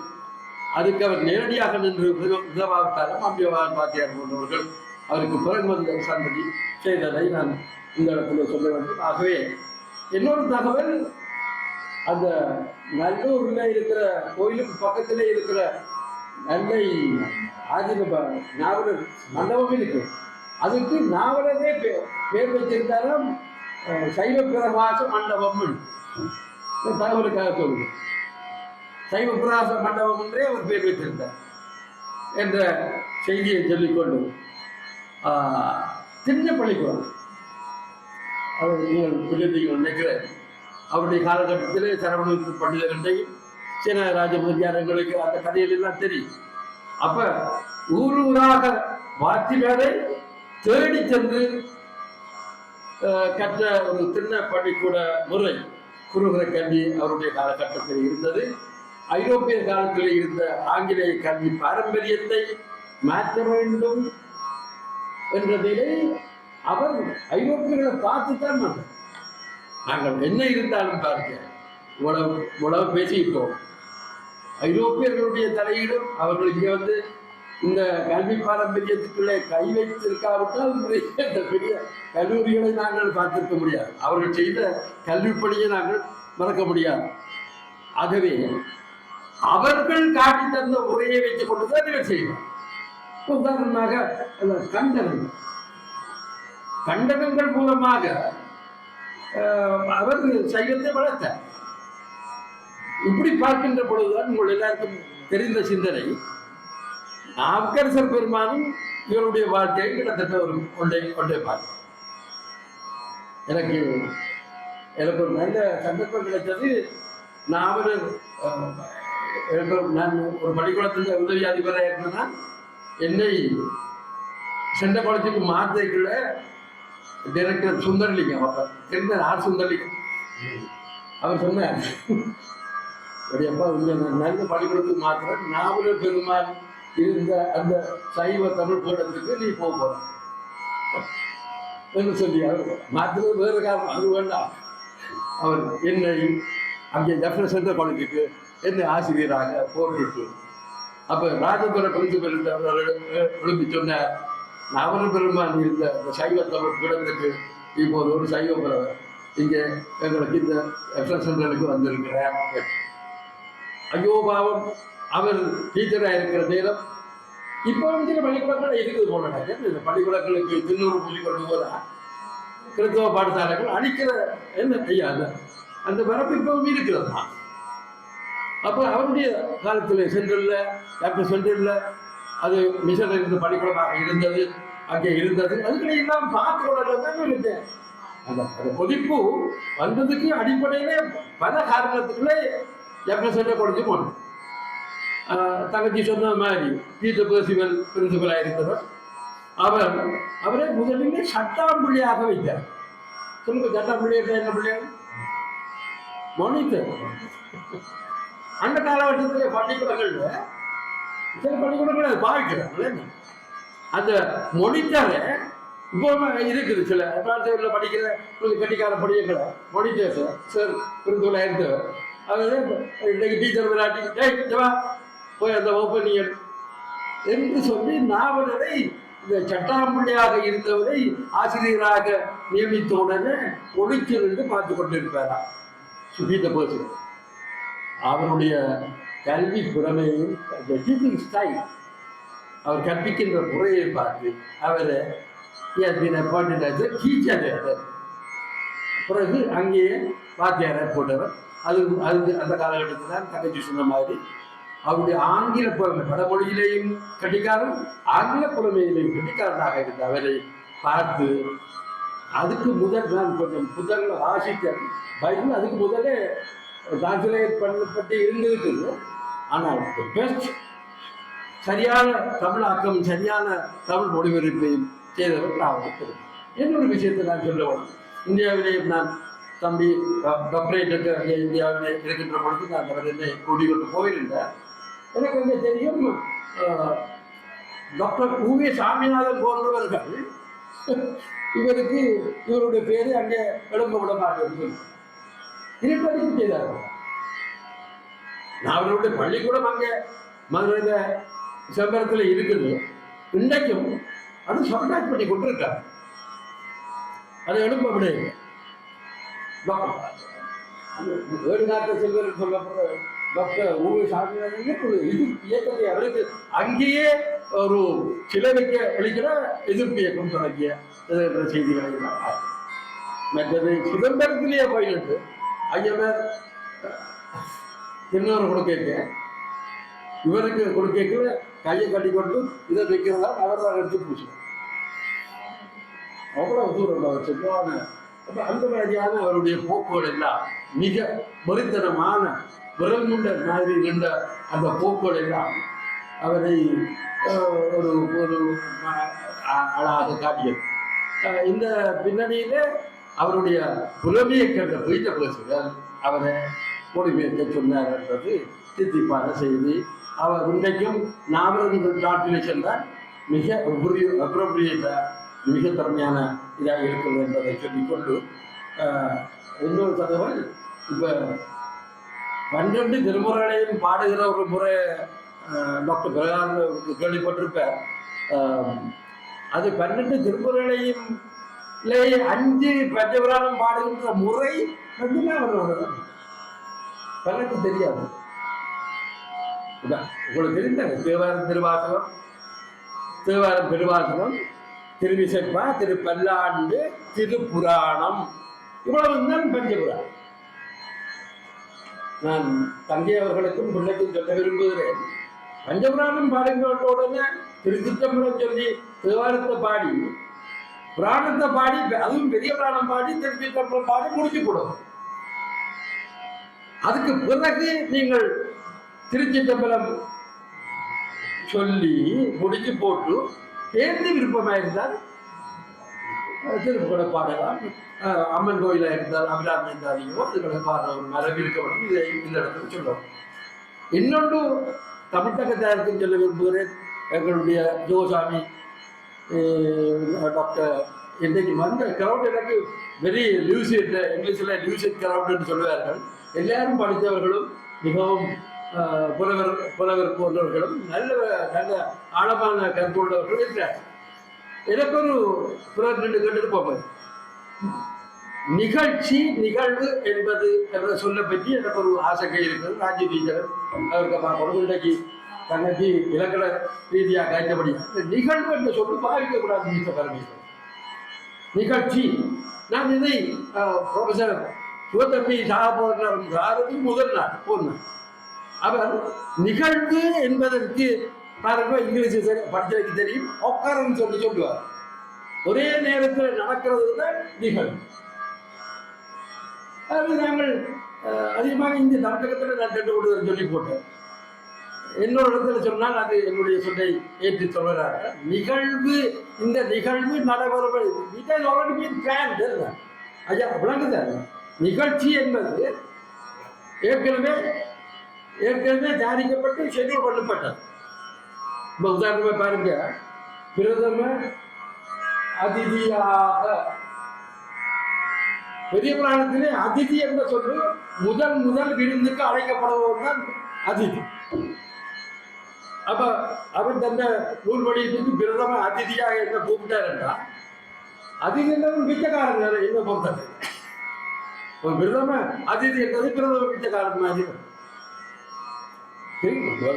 விளையாட்டுக்குடி மரணம் என்ன செய்யுது, அதிதியாக விருந்துகள் முதலாக முன்னிட்டு தெரியாத ஒருவர் ஊர்கார விலைக்குள்ள அவருக்கு சாப்பாடு கொடுக்குறது தான் அதிதி.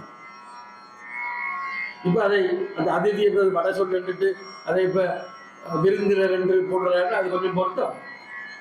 ஆகவே இந்த பிரதம அதிதியாக கூட்டால் சரியாக பிச்சைக்காரர்கள் சில பேர் தெரியும். அதிதி என்று சொல்லுக்கு அது திருக்குறள் வடிவா சொல்லுங்க. அந்த விருந்து புறத்தான் தாக்குண்டல் என்ற அந்த அதிகாரிகள் விருந்து அதிதி என்ற சொல்லு முதலாக விருந்துக்கு தெரியாதவன் தான் இவருதுனா இருக்கு. அப்ப பிரதம அதிதியா இவரை கூப்பிட போறேன் என்ற சொல்லையும் இந்த நிகழ்வு நிகழ்ச்சி என்றதையும் இன்றைய நாவல் விழாவினுடைய பயனுள்ள ஒரு தகவலாக நான் தந்து இவங்களோட விடைபெறுவதற்கு முதல் எனக்கு இவள் சுவாஜினி தந்த பாட்டை பாடினோடு நானும் எந்த பாட்டில் ஒரு பாட்டை பாடுவோம் என்று நினைச்சேன். 1948ஆம் ஆண்டு நான் பிறந்தது. அதற்கு தெரியாது. எனக்கு ஆக 78 வயது தான் ஆகுது. 1947 48. அப்போ 48 நான் பிறக்கிற காலத்தில் நம்ம தகப்பினார் ஒரு பண்டிதரும் புலவரும். அவர் அந்த நேரத்தில் நாவலர் பெருமானுடைய பெரிய மாநாடு அந்த நேரத்தில் பெரிய விஷயம் நடக்குமா. அதில் பாடிய பாடல் ஒரு 15 பாட்டு பாடிக்க ஒரு பாடலை மட்டும் பாடிவிட்டு என்னுடைய தலைமுறை நிறைவுரையை சொல்ல விரும்புகிறேன். அங்கே கல்வி செயலாளர்கள் சொன்னார்கள், இது ராஜி டீச்சர், எங்களுடைய டாக்டர் பிரபாகரன், என்னுடைய அதிபர் எல்லாருமே இருக்கிறீங்க. நல்ல மியூசிக் கிரவுட் எனக்கு பிடிச்சு கொண்டு எனக்கு I am really proud and happy to see you all. Because எனக்கு ஒரு இப்படி ஒரு தலைவராகிற சாட்டு தந்த கல்வி செயலாளருக்கு நன்றி சொல்லுகிறேன். அவர் என்ன சொன்னார்னா, நீங்கள் ஏதாவது இதையொட்டிய கருத்து சொல்ல விரும்பினால் தயவு செய்து 2 நிமிஷத்துக்கு சொல்ல வேணும். சொன்னால் தான் நீங்கள் 2 பேர்த்த பேச்சையும் உருவாக்கி இருக்கிறீர்கள் என்று எனக்கு திருப்தியாரு. Please somebody. I am kindly calling up எங்களுடைய ராஜீவ் டீச்சரை அதை சொல்ல வேண்டும். நான் அவர்கள் நன்றாக தெரிந்தவர்.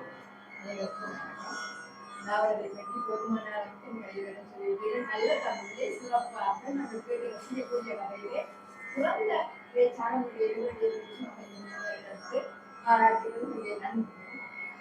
அன்பு நாவலர் எங்களுடைய தமிழக ஒரு வழக்கம் நாங்கள் அதிகமாக சொல்லுவோம். அதாவது நாங்கள் மனத்திற்குடையங்களுக்கு நலம்போடு நடந்தது செய்தது நான் செய்த நன்மைகள் காலப்போக்கிலே நடந்து நாங்கள் தலைமைகளை பாராட்டவும் அதை பொதுமொழியாக சேர்த்து வைக்கவும் மறந்து போகின்ற தன்மை தமிழர்களிடத்தில் இருக்கிறது என்று சில பேர் சொல்வார்கள். அந்த எல்லாருக்கும் வந்து சொல்லல அப்படி மறந்து போற ஒரு தன்மை இருக்கிற அந்த காரணத்தினால பழமையை போன்றது நாங்கள் அதை திருப்பி நாங்கள் சொல்றதோட அதை நாங்கள் பிள்ளைகள் மத்தியிலையும் நாங்கள் அதை சொல்ல வேண்டும்.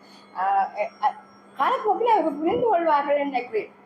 எங்களுடைய வழி எவ்வளவு சரியானது என்பதை இள வயதிலே இல்லாவிட்டாலும் போக போக நிச்சயமாக அவர்கள் புரிந்து கொள்வார்கள். புரிந்து கொள்வது சில பேரையும் நான் சந்தித்திருக்கேன். நான் சொல்றதா இருந்தால் ஆர்வ நாவலர் எனக்கு நான் சிதம்பரத்தில் இருந்தபோது ஒரு பிராமணர் உரைமுறை பேச கிடைத்தது ஐயா. அவர்கிட்ட நான் அந்த கோயிலை பற்றி கேட்டபோது அவர் சொன்னார், என்னம்மா நீங்க எங்களுக்கு ஆர்வ நாவல் தான் உங்களுக்கு எல்லாம் சொல்லிட்டு போயிட்டாரு என்று சொன்னார். சந்தோஷமாக இருந்தது அவர் அப்படி சொன்னது. இந்திய மாணவ சமுதாயத்துக்கு இந்த தமிழ் பாட புத்தகத்திலே 11ஆம் இலக்கிய தொகுப்பிலே ஆர்வ நாவலர் இருந்தார். இந்த நாவலர் இருந்தார். இந்த கணிதமணி கணவனுடைய அருமையான ஒரு கட்டுரை அவர்கள் எல்லாருமே படித்திருப்பார்கள். ஆர்வ நாவலுடைய செயல்பாடுகள் எல்லாத்தையும் அம்மா எல்லாம் படிப்பார்கள் சொல்லிகள் அவர்கள் சமய பாடத்தையும் அவர்கள் படித்திருப்பார்கள். ஆனால் அவருடைய குணாபிஷேகம் அப்படியானது, அவர் எப்படியான பண்புகளோடு இருந்தார் என்பது அந்த பாடம் அழகாக சொல்லுகின்றது. அதன் மூலம் இந்த இலங்கையில் ஆயிரக்கணக்கான பிள்ளைகள் நாவலருடைய பெருமையை பற்றியும் அதை பற்றியும் தெரிந்து கொண்டிருப்பார்கள் என்பது எனக்கு ஒரு சந்தோஷம். உங்களுடைய பேச்சு பாட்டு எல்லாம் கேட்டு ரசித்ததுக்கு உங்களுக்கு அது வழங்கியதுக்கு நன்றி சார். ரொம்ப அற்புதமான கருத்தை அனுபவம் உள்ள ராஜி டீச்சர் சொன்னது கேட்டோம். அதே மாதிரி மற்றவர்கள் சொல்ல வேண்டும் என்பது எனக்கு விருப்பம். அவ்வளவு நேரம் போனாலும் இது நான் உங்களுக்கு சொன்னேன், மீண்டும் மீண்டும் அவரை நாங்கள் பேசிக்கொள்ளுவோம். இப்படியான சந்தர்ப்பம் மாத்திரமல்ல, நாங்கள் பேசிக்கொள்ள வேண்டும். எங்களுடைய லெக்சர் வந்திருக்கிறார் sociology. I invite you to give 1 or 2 sentences about, please.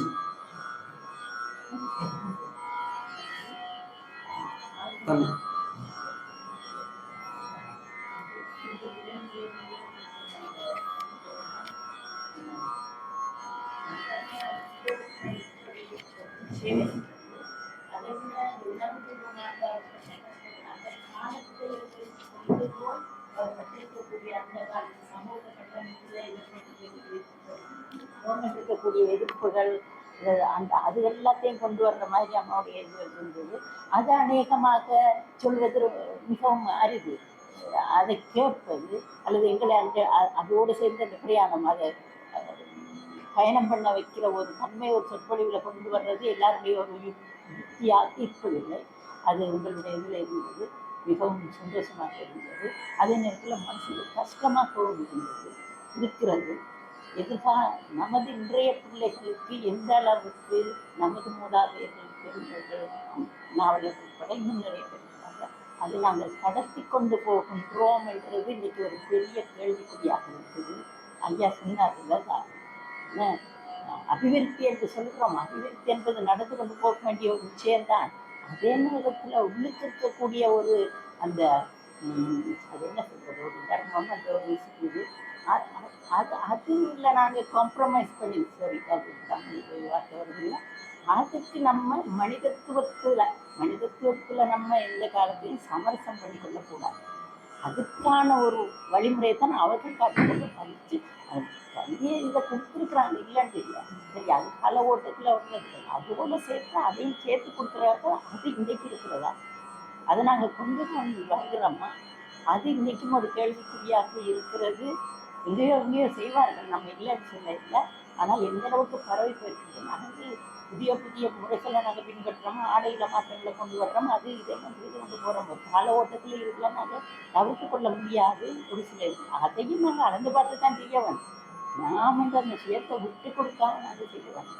அதை நம்ம பிள்ளைகளுக்கு சொல்லி கொண்டு போகணும். நாங்களும் பெற்றோர்கள் அப்படிங்களும் ஆசிரியர்கள் என்ற முறையிலும் நாங்களும் அதை உணர்ந்திருந்தால் தான் நாங்கள் அவர்களுக்கு சொல்லலாம். அப்போ இந்த ஒரு ஒரு சிந்தனை போக்கும் செயல்பாடும் நடக்க வேண்டும் என்று ஒரு தேவை இருக்கிறது. அதையும் உணர்ந்து கொண்டால் இனிமேல் வேறு இடங்களில் இதையும் சொல்லுவோமாக இருந்தால் எங்கள் நாங்கள் பிறந்த ஒரு இதை நாங்கள் அடைவோம் என்று ஒரு கடத்தி கொண்டு போவோம் என்று நினைக்கிறேன். வாய்ப்புக்கு நன்றி பிரிவினால் அவர்களே.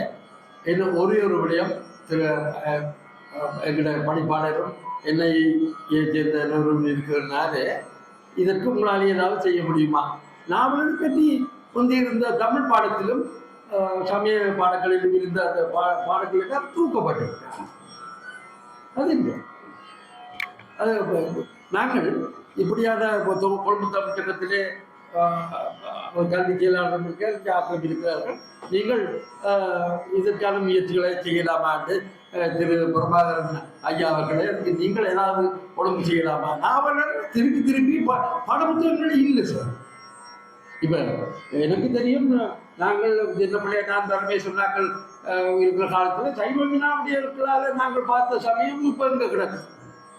பாடங்களிலே சொல்லப்பட்ட அந்த கதைகள் அவர் இதிகாச புராணங்களை படித்து அதின் எசன்ஸை எடுத்து தான் பாடங்கள் 1 2 3 4 வரை 4ஆம் பாடத்தை பெரியவர்களுக்கு கூட இந்தியாவிலே இப்பவும் கிடக்குது.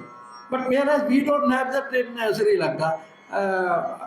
டாக்டர் பிரபாகரன் அவர்கள் இதை பற்றி என்ன நினைக்கிறீர்கள்? வரப்போற புதிய மொழிகளோ அல்லது செயற்பாடுகளோ அல்லது 2ஆம் நிலை புதிய மொழிகளோ பாரம்பரியம் அவங்க இதை ஒரு மொழி என்ற விஷயத்தை நான் இப்போ சமயத்துக்கால எங்களுக்கு சம்பந்தம் இல்லை, மொழித்துறையில் இருந்தபடியாக சொல்கிறேன். மொழி என்றதை அவங்க 2 விதமாக பார்க்குறாங்க. ஒன்று அது என்னென்னு சொன்னால் இந்த ஒன்று அகடமிக் லாங்குவேஜ், மற்றது தான் இந்த லிட்ரேச்சர் அந்த விஷயங்கள். இப்போ அவங்க இந்த 21ஆம் நூற்றாண்டு வரைக்குள்ளே பார்க்குறாங்க தொடர்பாடல் திறன், கம்யூனிகேஷன் ஸ்கில்லன்று வர்ற பொழுது அங்கே கூடுதலானது இந்த இந்த இந்த அகாடமிக் சார்ந்த அந்த விடயங்களுக்கும் ப்ரொஃபஷனல் சார்ந்த விடயங்களுக்கும் அவை பாவிக்க சொல்லி நான் சொல்கிறேன். இப்போ அதுகளுக்கு தான் அங்கே முக்கியம் அங்கே வருது. அப்போ அந்த அடிப்படையில் இப்போ அவங்க எல்லா சமயங்களுக்கும் பொதுவான ஒரு கேட்டகரியில் தான் இது தயாரிக்கப்பட்டிருக்கு. அது தனித்தனி சமயங்கள் அந்தந்த விஷயங்களை உள்ளடக்காத முறையில் பொதுவான ஒரு விஷயந்தான் எல்லா சமயத்துக்கும் பொதுவாக வர மாதிரி இருக்காது. இப்போ நடைமுறைக்கு வெளியில் வருகிற பொழுது சமயம் மதம் சார்ந்த நிறுவனங்கள், மொழி சார்ந்த நிறுவனங்கள் அதுக்கு எந்த மாதிரியான ஒரு என்ன சொல்கிறது பிரதிபலிப்பை காட்ட போகிறார்கள்னு நாங்கள் பார்க்க வேணும். இந்த அப்படியான சிக்கல் ஒன்று இருக்குது இந்தியாவிலே கூட.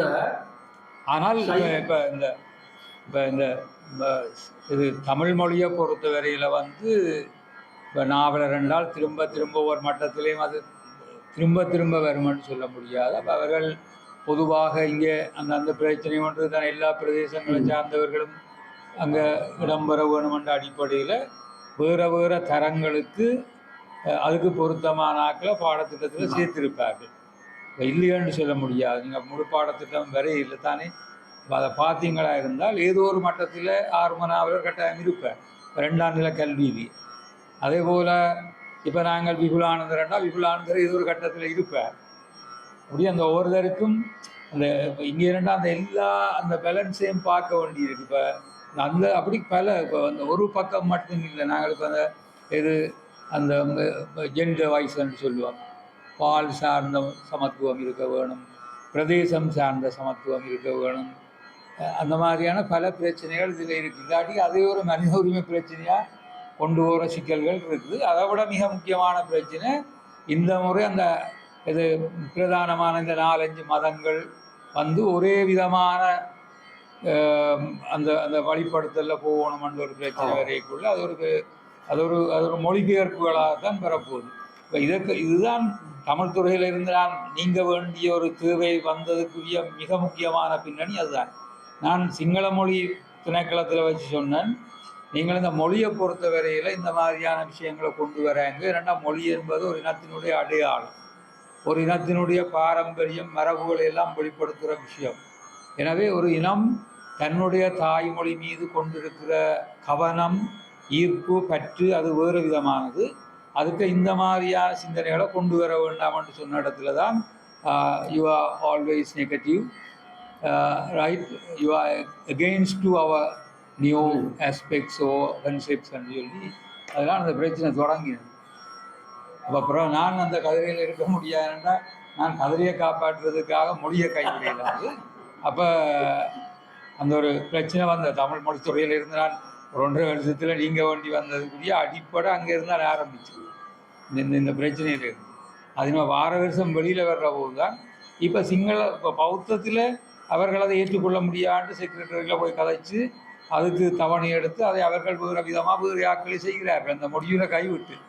அந்த அளவுக்கு எங்கள மொழியை மதத்தை எடுத்து கொண்டு போகக்கூடிய அளவுக்கு அந்த வல்லமை உள்ள ஆக்கள் எங்களோட பக்கத்தில் இருக்கிறார்களான்றதான் கேள்வி.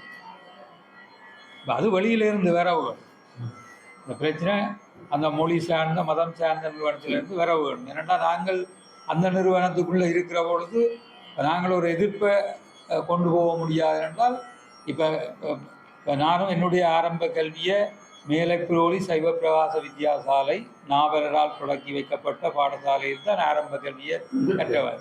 இன்று வடமராட்சியில் மேலப்பிரோலி சைவ பிரகாச வித்தியாலயம் ஆரம்ப கல்வியில் ஒரு மிக முன்னணியான பாடசாலை, தரம் 5 பெறுபேறுகளில் முன்னணி வகுக்கின்ற ஒரு பாடசாலை. இப்போ அந்த கந்தர் மடம் அதுக்கு ஒரு முறை நானும் புத்தகங்கள்லாம் கொண்டு உதவி செய்திருக்கேன் அந்த பிள்ளைகளுக்கு. அதாவது சொல்கிறேன்டா எங்களில் உள்ள இன்று வரையும் அந்த பாடசாலையில் தான் பிள்ளைகளை விட்டு பிறகு 2ஆம் நிலைக்கு தான் ஒரு இடத்தை கொண்டு போகிறார்கள் வசதி உள்ளவர்கள் என்று. அது ஒரு பலமான பாடசாலையாக வடமராட்சியில் இருக்குது. இப்போ நல்லூரில் வந்த பிரச்சனை என்னென்னு சொன்னால் உயர் அதிகாரிகள் கல்வி அதிகாரிகள் உள்ள பிரச்சனை இல்லை. எல்லா பெற்றோரும் இந்து குளத்திலையும் போட வேணும், சுண்டுக்குடியில் போட வேணும், வேம்படியில் போட வேணும் மட்டும் எல்லாரும் அங்கே போகிற போது அந்த ஊரில் இருக்கிறவர்கள் நாவலர் எங்களோட ஊரில் வச்சிருக்கிற பாடசாலையை கொண்டு போகணும் மட்டும் நினைக்கல.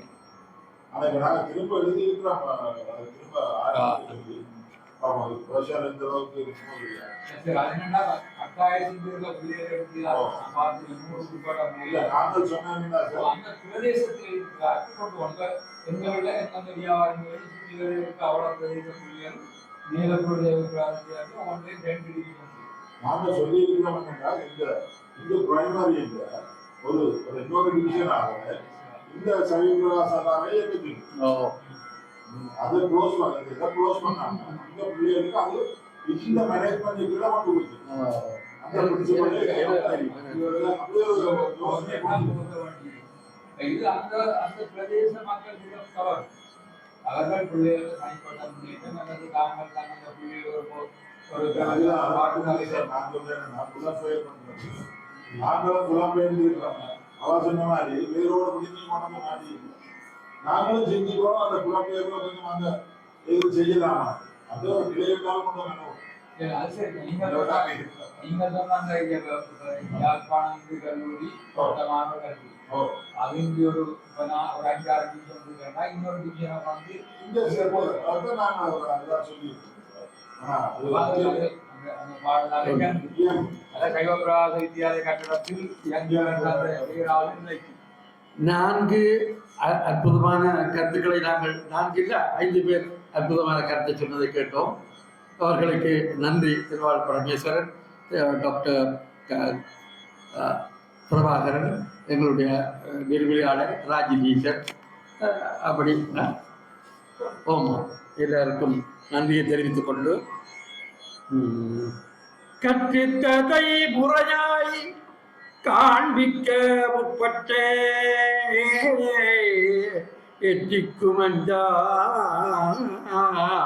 இயல்போடு குற்றங்கள் சற்றும் இல்லாமல் தஞ்சமயம் நாட்டியவன் பற்றத்தார் நாவலனே பார் சென்ற நூற்றாண்டின் செயல் இதுவே ஆக மிக துன்புற்று அழிந்தார் துயர் உணர்ந்தார் நன்றிதுகான் நாமெல்லாம் தங்குவமேல் நஞ்சமயம் கெட்டு அழிந்து போமெல்லாம் பெற்று எதுவும் போய்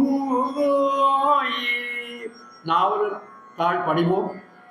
தமிழும் சைவம் வளர்க்க ஒரு நல்ல களம் அமைத்து தந்த தமிழ் சங்கத்திற்கும் குறிப்பாக கல்வி செயலாளர் அவர்களுக்கும் இன்றைய பேச்சாளர் அவர்களுக்கும் உங்களுக்கும் மீண்டும் நன்றியை சொல்லி கொடுக்கின்றேன். இந்த நேரத்திலே இந்த பிரதம பேச்சாளராக இங்கே வந்து கலந்து கொண்டு அற்புதமான பேச்சை நிகழ்த்திய அவர்களுக்கு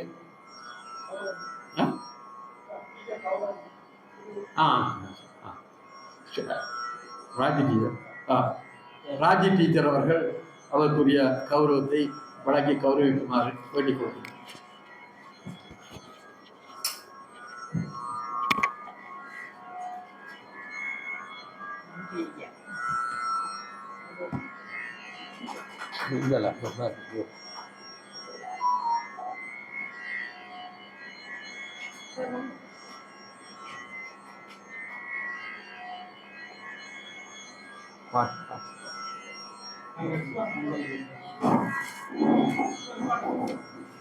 சங்க கீதம் நடைபெறும். நாங்கள் எழுந்து நாவலருக்கு கொடுத்த அதே மரியாதையை தமிழ்ச்சங்க கீதத்துக்கும் கொடுப்போமாக. நன்றி.